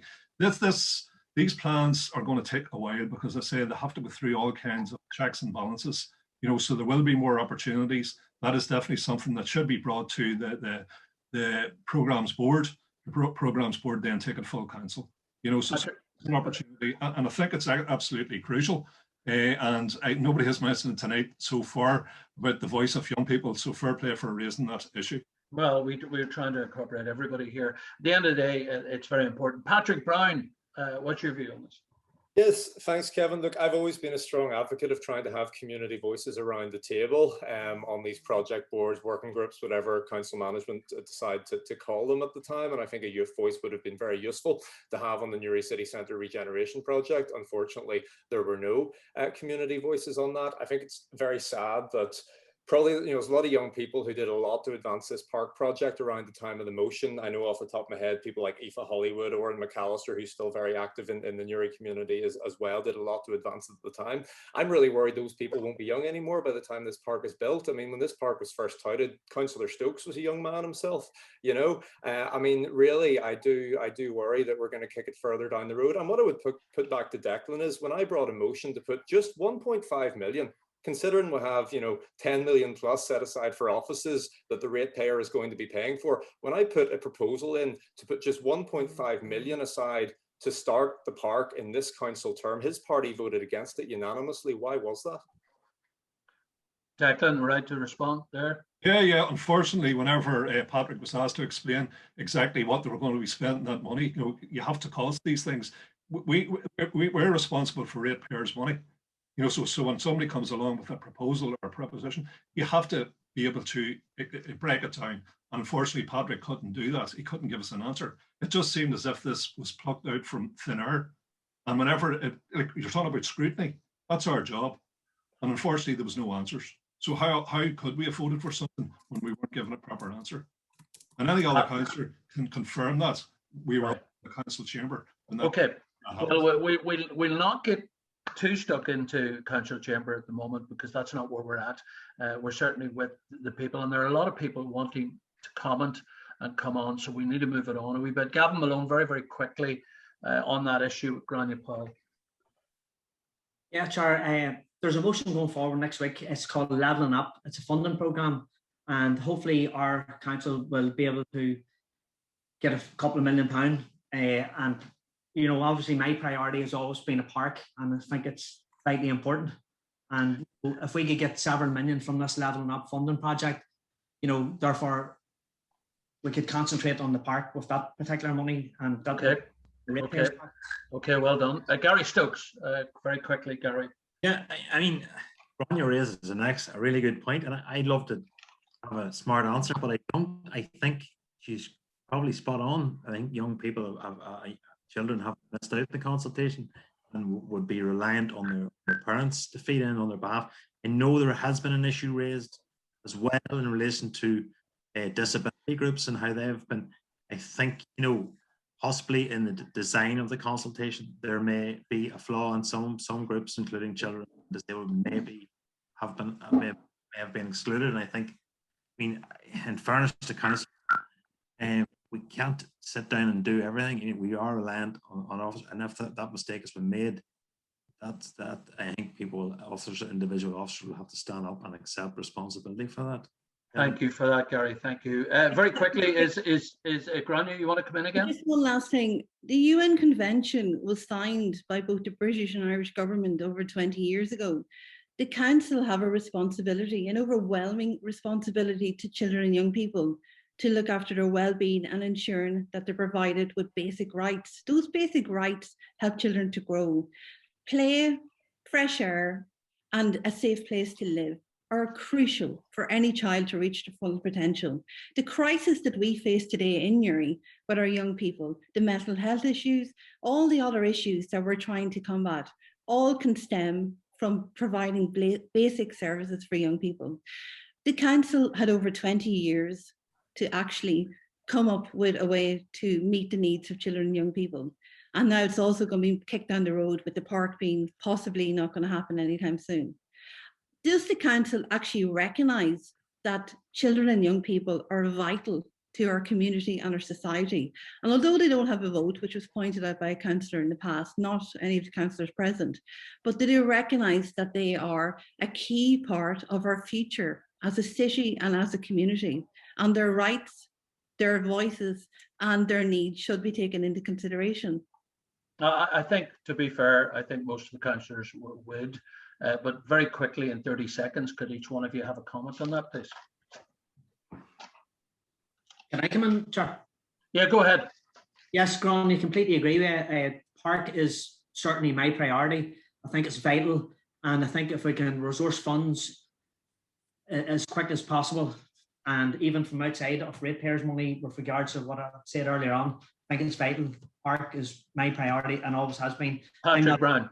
But yeah. Here's the bottom line. The park is a community-led project. The Civic Centre and the council offices are council management, Sinn Féin and SDLP group leader-led projects. That is why the park doesn't get a look in our council. That is why it's not being prioritised. Declan? Well, obviously, I wouldn't agree with that. But anyhow, what's you? No. I'm far off an 11-year-old, so I certainly would empathise with everything that you're saying. Of course, it's absolutely crucial that young people have their say, young people have their rights and stuff like that there. But for me, you're not going to have anything unless we have an investment, that we attract more investment, that we create jobs, and that we create employment, that people have money to spend in the town. That it all goes back into the local economy. If we don't go with projects, and work hard to ensure that we do it properly, and just on a whim throw this out the window, then it's future generations that are going to suffer because of that. Gary Stokes. Just on the race to Grainne's point about the park not happening. If you'd asked me 2 years ago, I wouldn't be sure whether, but I genuinely believe now this is happening, and God forbid anybody is out looking votes in the next couple of years, because people should they'll be held to pay, and rightly so. This is happening, and one way or another it'll be funded, and we'll get there. So the park is happening. I got to thank Grainne Powell from Sticky Fingers. Very good questions there, Grainne. Thank you indeed. And something certainly for the councillors to take on board. Patrick Murdock is out there. Patrick's a local businessman. He's also on the board of Newry Bid. Patrick, you've been listening, I'm sure, very carefully. And what's your view on all of this? Oh, no, thanks for the opportunity to speak. Can you hear me all there? Certainly can. Obviously, being in business in Newry and been on the bid, and having discussed many issues with all our members, the main message we want to put across is we are totally supportive for the regeneration of Newry, and it can't happen soon enough for us. We really want to get behind this. We really want to see these things happen. Portions of the scheme are fantastic. We think getting the art centre brought into the 21st century. I think the auditorium size is a bit small, but that's a mere detail.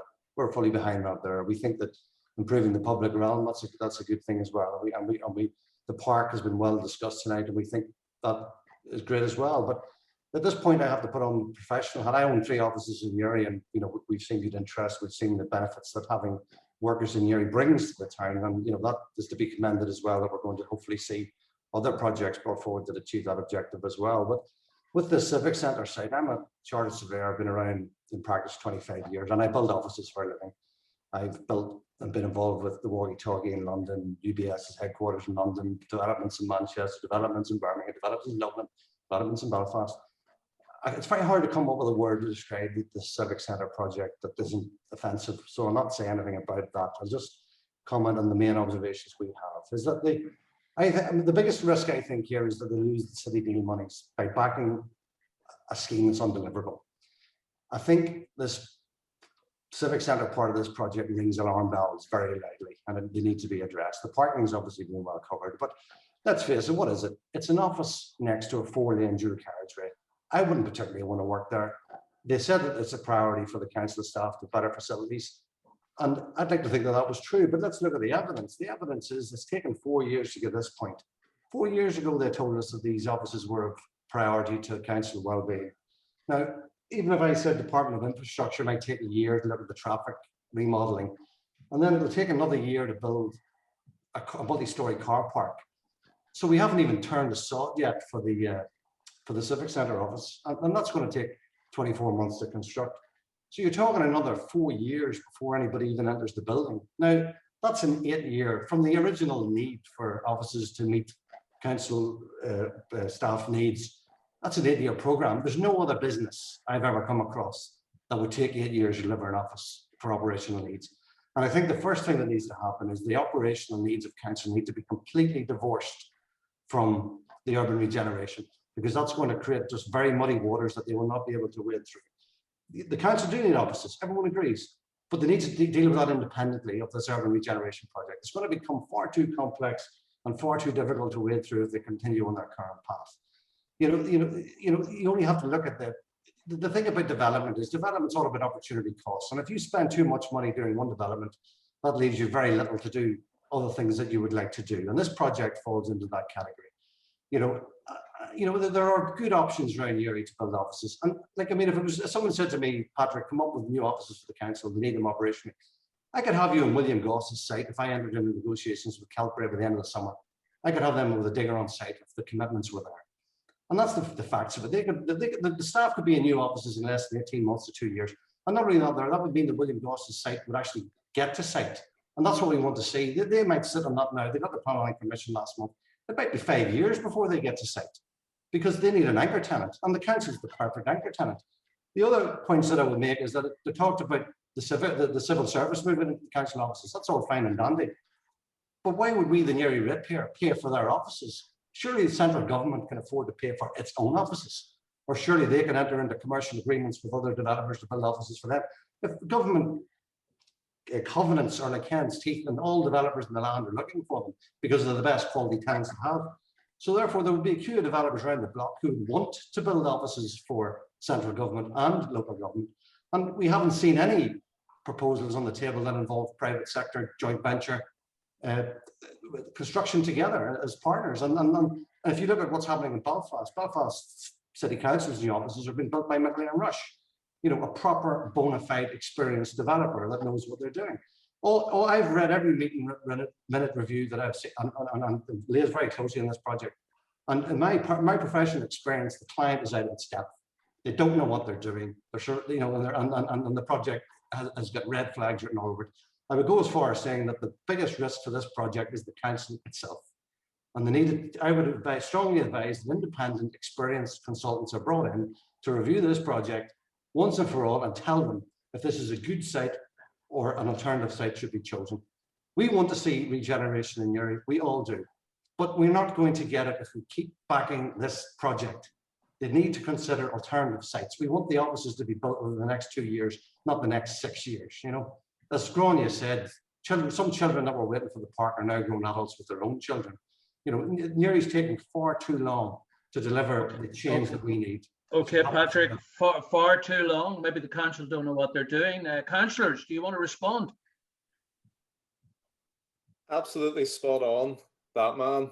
Please, can you come and do the economic appraisal of this project and the civic centre element of it for the council, because you know far better what you were talking about than our council officers do. Fantastic stuff. I absolutely agree that council is out of its depth in planning this. It is trying to give us the impression that if we walk away from the council office project, that all of the city deal funding will fall by the wayside. That is an absolute nonsense. As far as I know, not a penny of the city deal money is actually going towards the offices. The ratepayer is funding every penny of that. I sat down with Marie pretty much straight after the pandemic hit and had this conversation, and she told me, no, that funding's ring fenced, we can't touch it. We are getting absolutely stonewalled by council officers when we try and make any changes to this project. That needs to change. That's why this meeting tonight is so important. Gary Stokes. Yeah, you hear me, Kevin?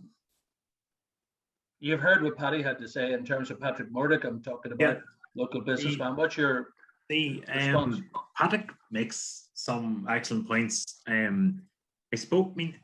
We've all said the council staff who are forced to live or work in the Mountain Row site shouldn't have to live there. I think no councillor would disagree with that. And I think the point Patrick's making is that by pursuing this site with all, we've heard from the parish, with all the problems and risks, there's also a planning tied up with that was given to that site in relation to the bus station. There are so many risks and I know Declan talks about it'll go through the planning committee, and but that should be the final stage. All our ducks should be in a row by that stage. And I suppose the risk is, and I think as Patrick is saying, is that we get 10 years from now, we've spent £1 million on this to date now, £1,030,000. I think we were reported yesterday. We've nothing to show for it, and we've ended up. I think we did. My colleague Michael Savage did propose recently that we have a plan. If you look back, Kevin, when the council started looking at the leisure centre, it started out at the Ross Thompson site. and it ended up back where it is at the moment. And I do think we may need to look again. You know, we should not continue to find, you know, a round peg into a square peg into a round hole. I mean, if we find that we're talking about the Civic Centre now, are we? Yeah, if we find it's not a viable option for the new. Something has happened here. You froze on me, Gary. We'll move. On that stage. Businesses and have also. If we find, you know, let's have be open and honest enough to say, look, yeah.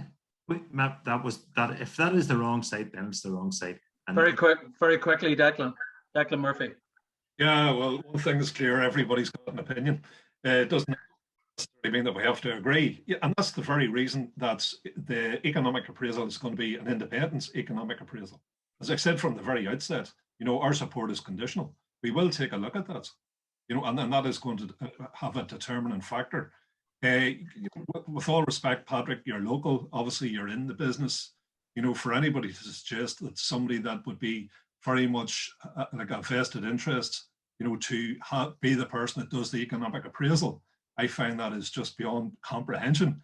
You know, this has to be independent. Once that has been done, then we will take a look at it. Then we can be more definitive. You know, at the moment, it's a good plan. You know, I fully support it, but obviously there's still work to be done. Right, let's have the final word from Patrick Murdock. Patrick, you've heard what some of the please. Oh, sorry, I didn't think you were there, Gavin. Go ahead. I agree with a lot of what Patrick said. Certainly, the situation with the parish, there is a possibility that we might need to look at an alternative site. And when I spoke to Canon Brown last week, he was quite concerned that things weren't going as the way we had been told. But certainly a viable site is possibly going to be an alternative, and we'll have to look at all options. Thanks, Chair. Patrick Murdock. The only comment I would make is that I appreciate there's many voices in the room and there's lots of different opinions. To me, projects of this nature and leadership roles are about risk management. And I think the risks are too high with the civic centre element of this scheme. And I think as a minimum, you know, and has been as friendly and kind as it can be, is just to suggest that a plan B is developed alongside of this. That's what we see happening with all the other developments I would work on. We've built shopping centres where a plan B's worked up alongside it. We've worked on office schemes where 3 or 4 planning applications are put in because the preferred one might not come off. You know, all developers work with a plan B. And all we're saying is, listen, that's the best practice that's used out in the marketplace and with the private sector. And all we're saying is that the reason why developers have learned to work this way is because they don't want to end up with a scheme that's not deliverable themselves. So therefore, they always just work up a plan B that's, you know, an alternative. If things don't work out and the model doesn't work and the business case doesn't stack, is that you've got something else to fall back on. And that's the last contribution I would just like to make. And again, we all want to see regeneration of Newry. There's nobody here. I haven't heard anybody said they don't want to see it. We all do. But we just want to see it happening faster and all the roadblocks that potentially could get in the way, that we either work our way around them or we don't get stuck behind them. And that's all we. Thank you, Patrick. Thank you very much. Let's move on to the next question here. Tanya Duffy is from the Inland Waterways Association, and the importance of the waterways to Newry can't be measured. Lots of questions from Tanya. Let's introduce Tanya and hear what she has to say. Hi there. Can you hear me okay? Can indeed. Go ahead. Perfect. So firstly, while I will mention specifically the waterways, the canal ties into the Albert Basin and the park as much as it ties into the canal. So one goes in hand with the other. But as a community group, we've worked hard to protect and preserve the heritage of the Newry Canal, while also promoting it as it is in its current state and showing and demonstrating the potential it has in being a shining jewel in the fabric of the city and its surroundings. As a fantastic monument to Newry's maritime history and as a much needed green space for the community and the surroundings again. And of course, much further afield as testimony from our sluice keeper's cottage up at Scarva. As many of you as well, I'm sure, took much advantage of the towpath and the greenway as you were allowed to over this particularly tough year. This being said, our group understands the necessity in providing infrastructure for economic benefits to Newry and its surroundings, but not to the detriment of our few remaining intact pieces of industrial heritage, especially when it's looked at in conjunction with many of the regeneration projects that are being touted at the moment. The potential monetary loss from tourism and also the socio-economic losses to Newry and the surroundings by cutting off access to the main canal and the Albert Basin with a fixed bridge should not be taken trivially. We as a group would ask representatives here again to state their commitment to prioritising the moving bridge as part of either and or the SSRC and the Narrow Water Bridge project, but also to consider the canal as an integral part of the ongoing and future regeneration projects, so that it is utilised and managed in a suitable and sustainable fashion. Sorry, alongside, apologies. Is that so as you can take your dog for a walk? Sorry. Apologies. You're okay. Alongside the regeneration of Newry City as a whole to provide all available. Oh. I think the dog wants to say. Will we bring in some of the councillors at this stage? I tell the you, issues you've raised while you perhaps get your dog under control. Declan Murphy. Didn't make as much sense as the rest of them. Sorry about that. Because so I can finish. Do you want to just, Tanya? Do you want to just mute for a moment? Yes. Maybe take the dog out and we get Declan talking about some of the issues you've already raised. Yes. Apologies. Declan. Okay, obviously the big issue for Tanya, and obviously it does impact on the people having access to the canal, and that is the Southern Relief Road, which is another excellent project, for the region. But Sinn Féin's position is fairly clear. We want a lifting bridge. We've already said that is with the Minister for DFA at the minute. So hopefully we'll be getting a response on that fairly soon. There's no doubt about it. And you've already alluded to it, Tanya. Because of COVID, an awful lot of people are involved in history and historical projects and heritage and stuff like that. They have suffered because of the lack of income. But there is, and I'm sure you're aware of it, the National Lottery Heritage Fund. Is an opportunity for people. And I would encourage anybody that's involved in that type of stuff. And the other thing is that you're trying to do, I don't know whether you have done it or not, is Waterways Ireland for it to adopt the project itself, from Newry to Portadown. Again, I think that's part of your one of your objectives. So that would certainly help with your project as well. Let's go back to Tanya there, because we had to stop her halfway through. So Tanya, if you want to continue now. I apologise for that. You're all right. So pretty much it is just from a community group point of view, from local representatives, from the people we meet out on the towpath either when we're working or just socialising or getting our exercise with everybody else. It's such a vital part of Newry, between the history, the access we have to the limited greenways or the limited green areas that are in Newry, and being able to build that into any of these projects, whether it be the civic centre, the cycling access from the towpath to the greenway, or from the 15-acre Albert Basin Park. Access should be prioritised with the moving bridge to ensure that we're not losing out on other things except for the economics. We need to be looking at whether we can improve the Albert Basin facilities along with the park and ensuring that everything is taken in as a whole rather than doing it piecemeal, as it's so certainly been shown.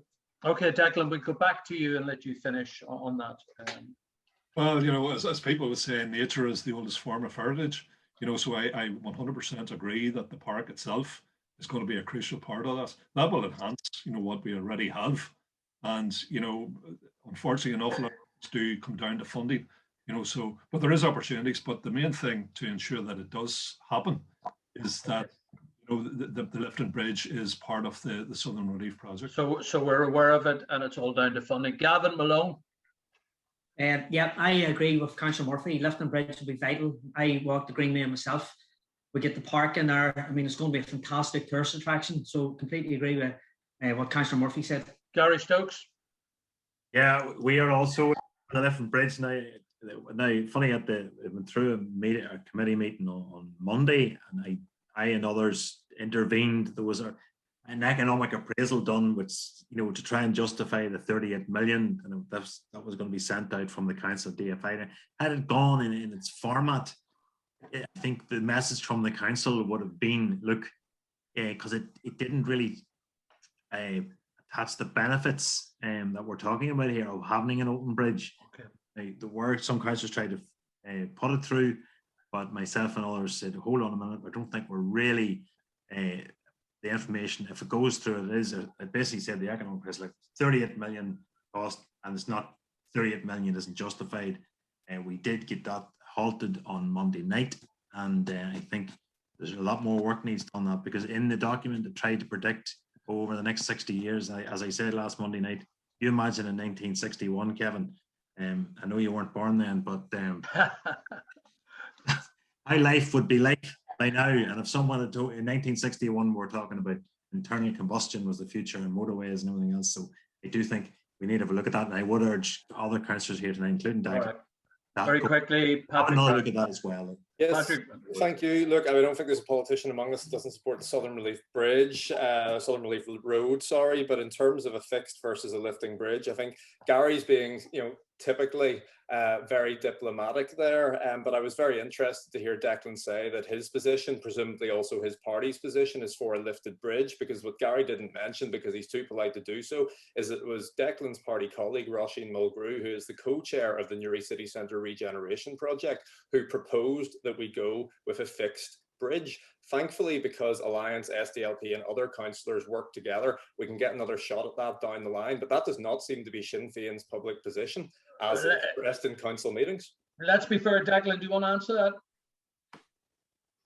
Yeah, like the thing about it is Patrick doesn't read the minutes. It is our position. It's very, very clear. It's our position that we're for a lifting bridge. But the other thing that he doesn't read the minutes is on the board itself. To say that you won't lose the 8 million because the 8 million's not going to the civic centre is completely and utterly wrong. And that's the difficulty with this project, is the disinformation that's gone out there. The 8 million isn't for the civic centre, but the 8 million.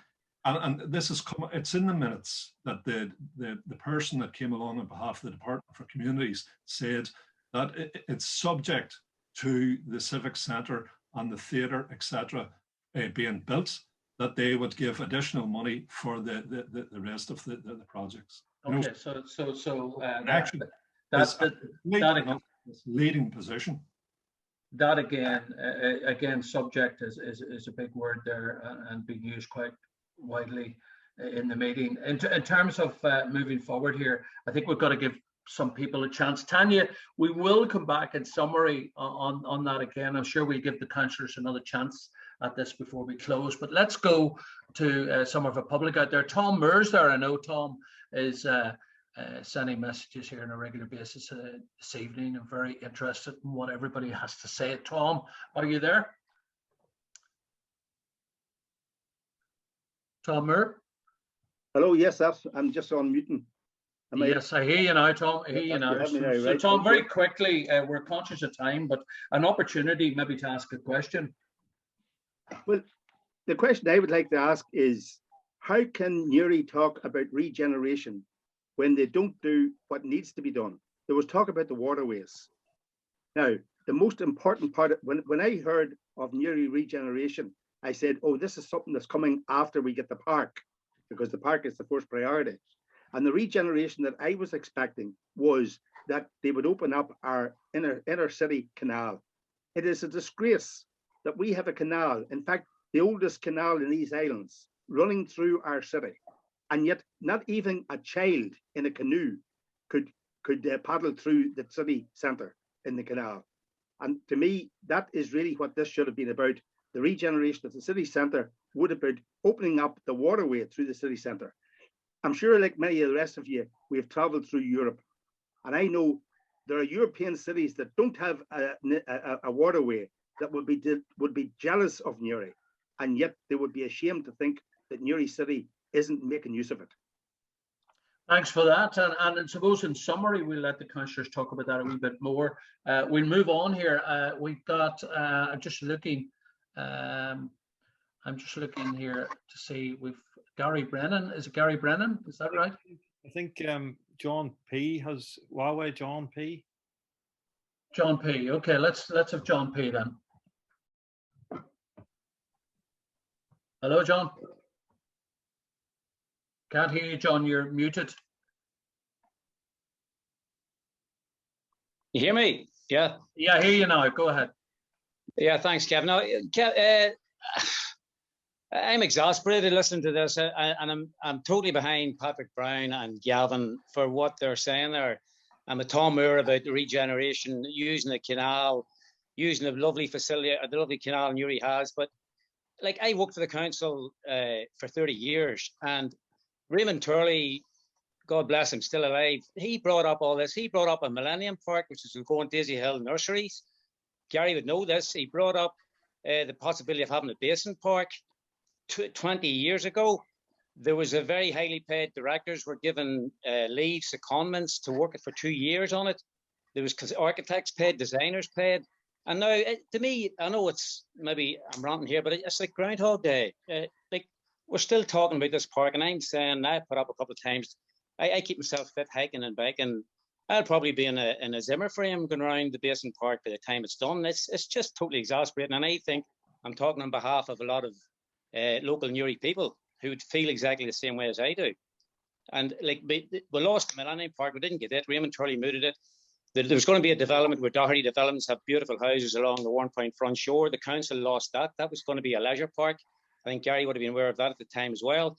Now this basin park is being mixed in along with civic offices, whatever else. It should be a separate issue, and it should be dealt with by the council, and the likes of Patrick Brown and Gavin Malone and others should be part of decision-making bodies within the council and deliver what the people of Newry want. That's all. It's just totally exasperating. It's like Groundhog Day listening to this all over again. I don't know. That's my feelings on the matter. Thanks, John. Thank you. Thanks, Kevin. Thank you, everybody. Let's go to Garry McElherron now from 2020. Gary wants to say a few words as well. Hi, am I unmuted? You're unmuted, yep.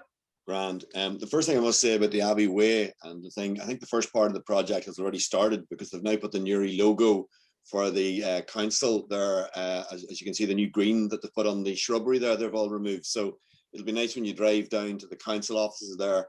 They've already started that project.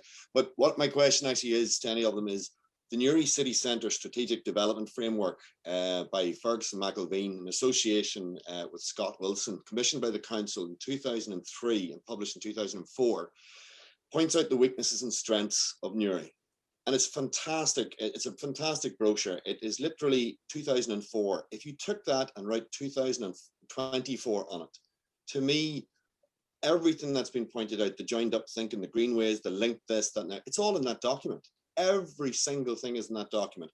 And what I'd like the councillors to answer is, how many of those things can they actually tick off and say that they've actually done in that 20-year near period? Because it's the same SDLP Sinn Féin people who are there in those bodies. They all pass on down the line.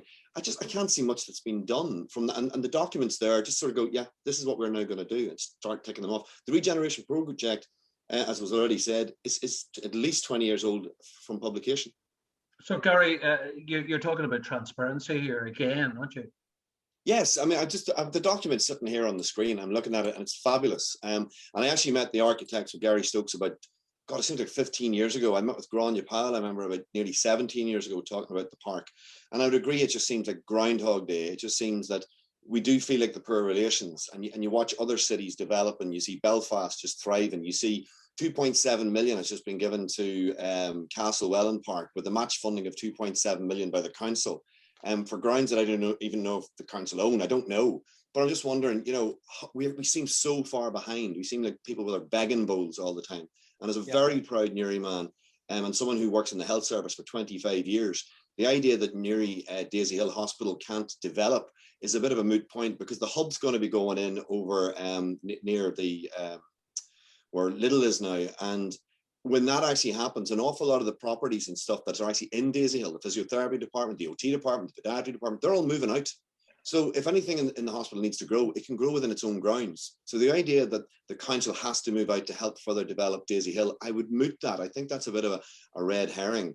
I just would love a pioneer. I would love Mary Ward to be standing up at this meeting and go, do you know something? I am really proud of Newry. I want this park done. I want this regeneration. I don't see a proud leader of Newry Council. I don't see someone there that is on the reporter every week saying, look what we've done. I don't see it. I don't see a town champion. That's what I'm talking about. I don't see a champion for the city. I don't see one person that I can hold up and say they're phenomenal. Okay, so what we're going to do, that's great, Gary. Thank you for that. What we're going to do is we're going to give the councillors a chance to come back in their summary on these issues. Anybody else out there wants to ask a question right now? Just unmute and jump in. Kevin, yeah, hi, Conor Smyth here. I just, like, us as taxpayers, we make a commitment on a monthly and an annual basis to pay our rates, and I would love to see a commitment by the council to publish a timeline. You know, they keep talking about it, it's nearly going to be there by 2023. Give us a timeline of what's going to happen in the next couple of years. We can't keep talking about these things going to happen without a timeline behind it. Okay, thank you for that. Thank you for that. Karen? I see Karen M there. Yep, hiya. This is the first time I've sat in on one of the council meetings, and I'm completely It's not a council meeting. Well, this consultation, sorry, it's something like a council meeting or one of these larger yes.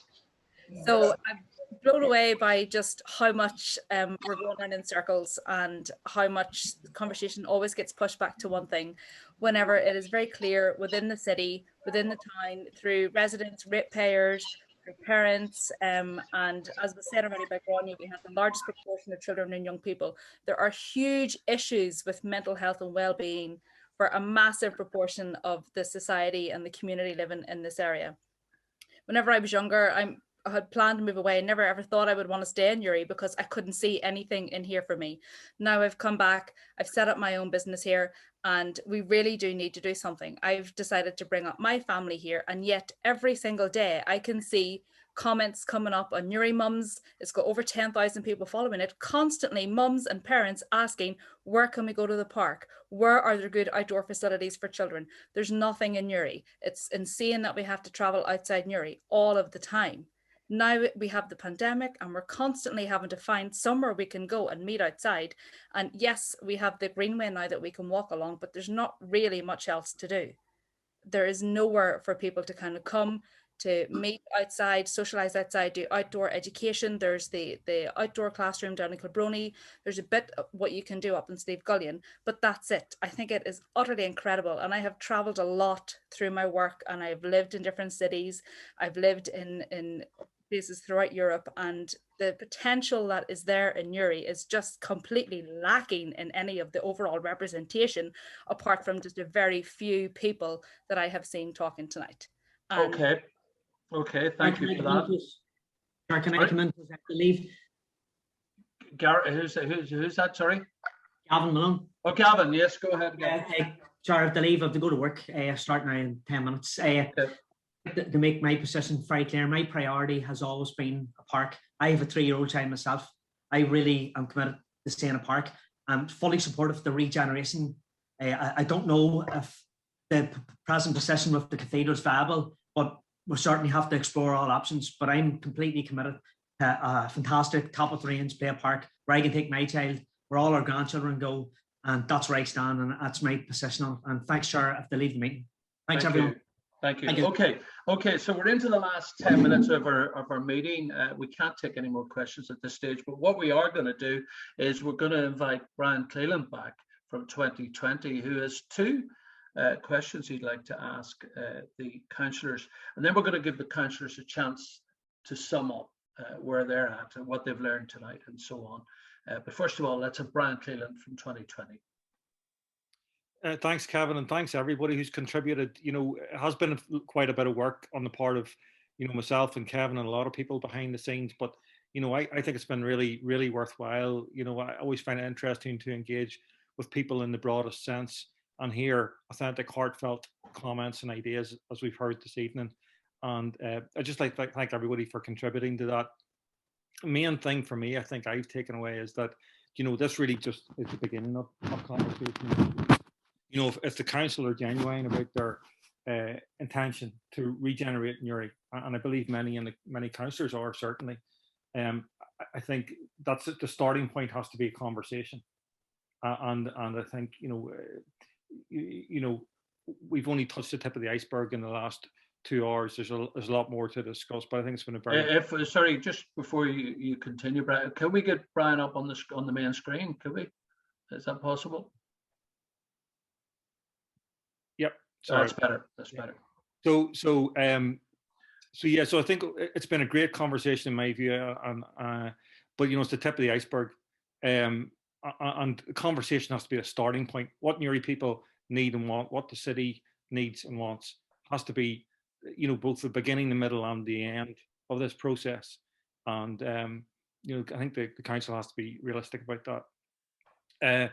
So I do have 2 questions, 2 very specific questions, which hopefully we can get very specific, direct answers to, which I think relate to the discussion we've had. One is, I think it's clear to us, and hopefully it's clear to anybody who engages with people in Newry, is the park is the people's #1 priority.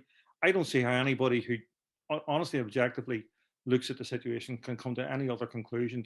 And yet it's been excluded by whoever's calling the shots within the council, has excluded it from the priorities within the survey, which in my view is a disgrace. Because people are not allowed to identify the park in this survey as a priority, my first question to councillors is, will you accept that that actually is the #1 priority for the community? And will your party accept that? So that's the first question. And the second question is, the issue of transparency and decision making has come up time and again. And a very simple decision that would really make this whole process much more transparent and accountable would be to have the programme board meetings online and recorded, the way every committee meeting is in the council. It's a simple decision. We'd have a huge impact in making this whole process more transparent. We'd get us away from the kind of stupid arguments we've had time and again about what was actually said, when nobody's allowed to see what was actually said. So second question is, will your party support recording, making accessible to the public the programme board meetings so we can actually see what's going on? Those are my 2 questions. Thanks, Kevin. Thank you, Brian. Before we go to the councillors, I would like to say I appreciate everybody being very honest and open tonight. Lots of people in the comments, councillors, are saying it's the same old thing and there's nothing positive being said. It's excuses perhaps. Some people are saying, I participated in a consultation about 6 months ago. What's it need about what was needed in the park, and as far as I know, this was funded by the council. What has happened to that? And that was Annie Balance who asked that question. Annie, thank you for that. Just an example. You've heard what Brian had to say. You've heard what the various speakers have said tonight. So in summary, I would ask you councillors, each one of you in turn, to tell us, first of all, what you're going to take away tonight from this meeting. And what you're going to do with it.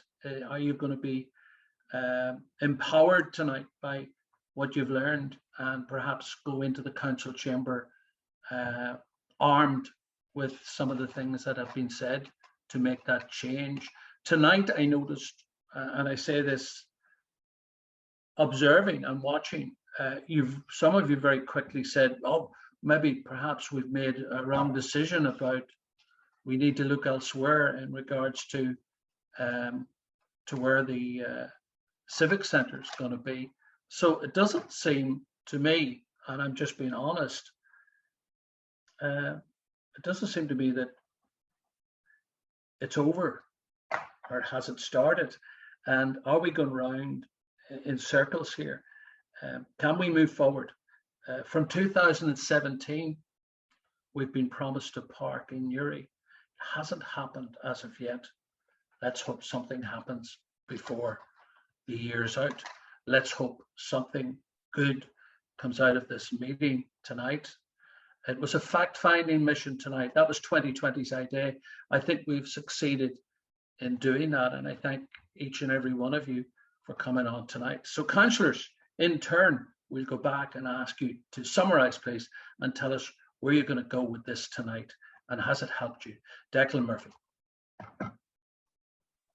Thanks very much, Kevin. And again, thanks to Brian and 2020 and everybody that has turned up tonight. It has been very interesting just to hear all the different points of view. Obviously, very top heavy on the part. Sorry, can I just stop? Can we get Declan on screen there, please? Thank you. Go ahead, Declan. Yeah, it's obviously very top heavy on the park, which is welcome. You know, the park is a priority. It is a priority for Sinn Féin. I have been involved. I'm a councillor a year. I have been involved as a community activist for over the past 20 years. 9 years ago, we started a project in Durham, and it has come to fruition with a new play park. So, Karen, maybe that's a park that you might get to visit. I don't think you mentioned that on your list, but it's a fantastic park. That are, you know, it's been like a regeneration of the Durham Woods. Absolutely fantastic. So it is a priority. Brian, you mentioned about recording. You know, can I give a commitment to that? Well, as an individual of, you know, one of 16 councillors, no, I can't at this moment in time, but I can bring it back to the party, you know, for discussion, and then as a group, that's the way we operate. You know, we will decide, but it is a collective decision. I can't dictate to the rest of the councillors, you know, what goes on. So I hope you can appreciate that. But anyway, just getting back to this was about regeneration of Newry. I think it is absolutely vitally important. I know Tom Moore mentioned about the canals. Yeah, that you know, no doubt should be done. But the regeneration of Newry is about creating jobs. It's about putting food on the table. It is about the local economy. It is about attracting investment. The more money, you take a look at what's happening in County Louth. They built a new council office. They used it as a powerhouse. It's not a sports car. It's a JCB. You know, it's there to work for people. That's what I'd like to see of the new civic centre in Newry. Something that is going to work for the people, attract investment. County Louth, it's the only county in the whole of Ireland outside of Cork and Dublin that attracts so much foreign direct investment. That's been done through the council. They have an economic forum, and it is absolutely unbelievable. I worked there for 10 years. Now, at the end of the day, if you want more money into your area, if you want to ensure that there's jobs for people, that there's bread on the table, if you want to ensure that there's housing, you have to do all of these things along with the park. The park is a priority, and I fully support the park. Gary Stokes. Yeah, thanks, Kevin. First of all, I started earlier on saying, I mean, some great views tonight, and I think, you know, these are the things we're hearing, and I think, you know, in any of these projects, it's about, if in a democratic society, in any of these things, if you don't have the support of the community, they will buckle and they won't happen, and you'll spend more and more money. So, you know, the consultation is key. You know, in regards, Brian was asking what it is. Yes, the SDLP, the park is our #1 priority for the obvious reasons. It is going to bring the most initial benefit. Yes, that is the case. As regarding the means, I certainly have no objection. And again, I don't want to sound like a politician, but yeah, we'll have to check back, see what my colleagues think. I certainly think it'd be a good idea. Yes, some really good. Tom well. Yes, the canal should be open. It was closed when I was born, so I'll throw that one back to you, Tom, maybe. But one thing we did the other night, I think, is kick back and say, look, we don't want to close it anymore. We want an open bridge, so, but we have to aspire to get that, get the rest of the canal open. John Fearon mentioned about, yes, yeah, and Garry McElherron, we've been talking about these things.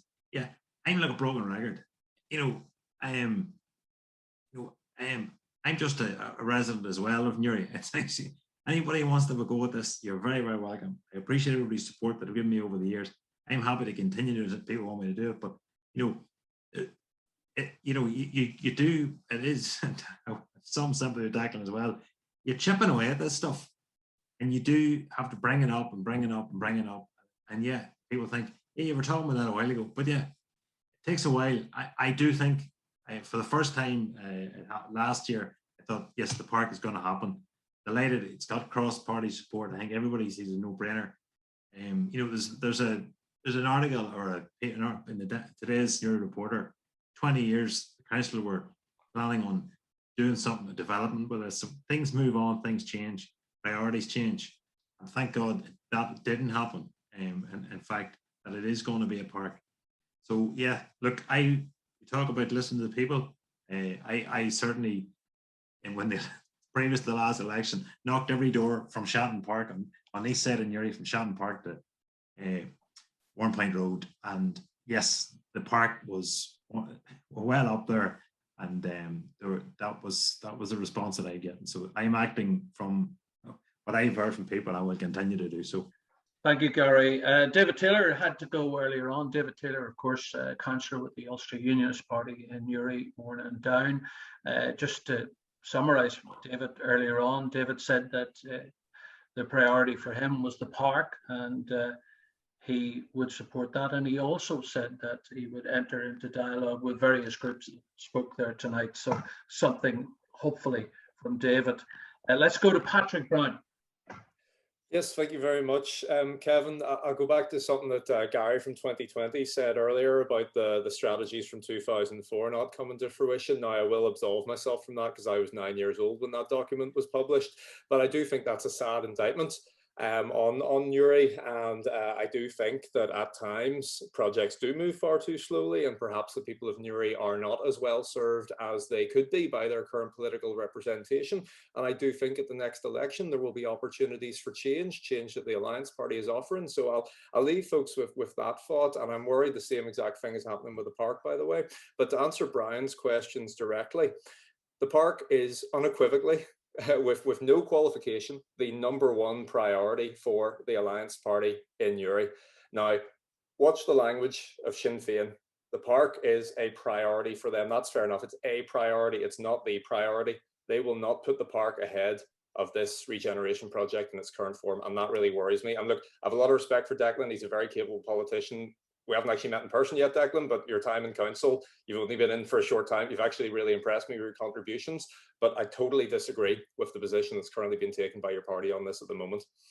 To answer your second question, Brian, you know, I'm on the record as being a champion for openness and transparency. I'm the one that got council meetings audio recorded in the last term, and I brought a motion in this term as part of my re-election campaign to try and get all council subcommittees, working groups, etc. audio recorded, and to get full council video recorded.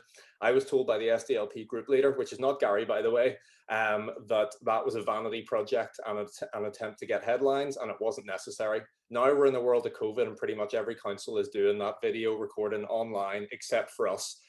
So I think that's shocking. I think we should look at it again. I welcome the comments from Gary and Declan that we could maybe look at that again in a future council meeting, because I do think that's really, really important in the interests of openness and transparency, that we get the best possible records that we can. I've been attacked for trying to do that in the past. I also get attacked for apparently not reading the minutes, which I do, but there you are. Just in terms of there's Gavin Malone ringing me for a catch up. I'm not done yet, Gavin. I'll chat to you after. Just in terms of some final comments, Kevin, in relation to what you were saying, look, the bottom line is in a world where the nature of work has been dramatically changed and will continue, I think, to be radically changed forever. And at a time when council should be investing in people, in local businesses, in a livable city centre, when we know the physical and mental health returns of having accessible green space, the last thing we should be doing is building new offices.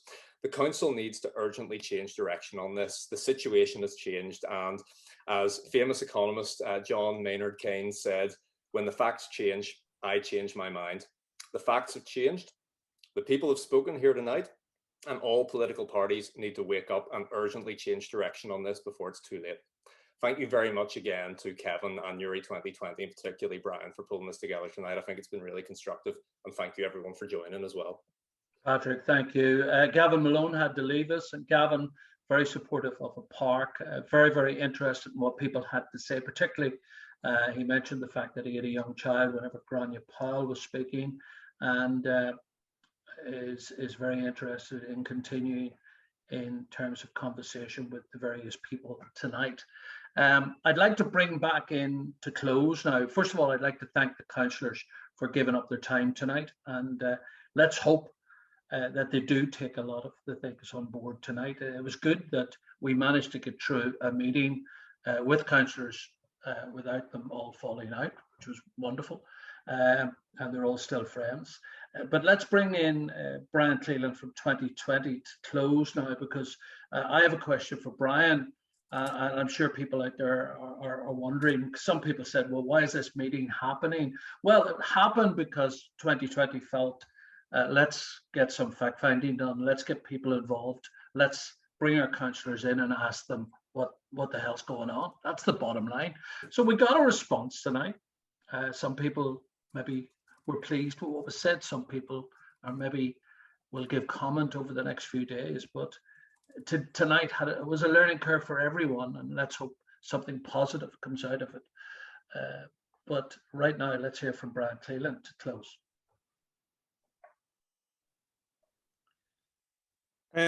Yeah, so I pretty much said, Kevin, already, I think, you know, of my view, which is firstly that I think it's been a great meeting. You know, I think I really genuinely grateful to the panelists. I know there's been a bit of trust. Losing you a wee bit, Brian, there on the mic. Can you hear me now? Yeah, I hear you now. Yeah. Yeah. No, I think obviously there's been a bit of cut and thrust, political cut and thrust there, but you know, genuinely, I think the panelists have done the right thing coming forward and answering the public's questions tonight. And not all politicians want to do that, and I think they're to be commended on that. You know, it needs to be the beginning rather than the end of the conversation.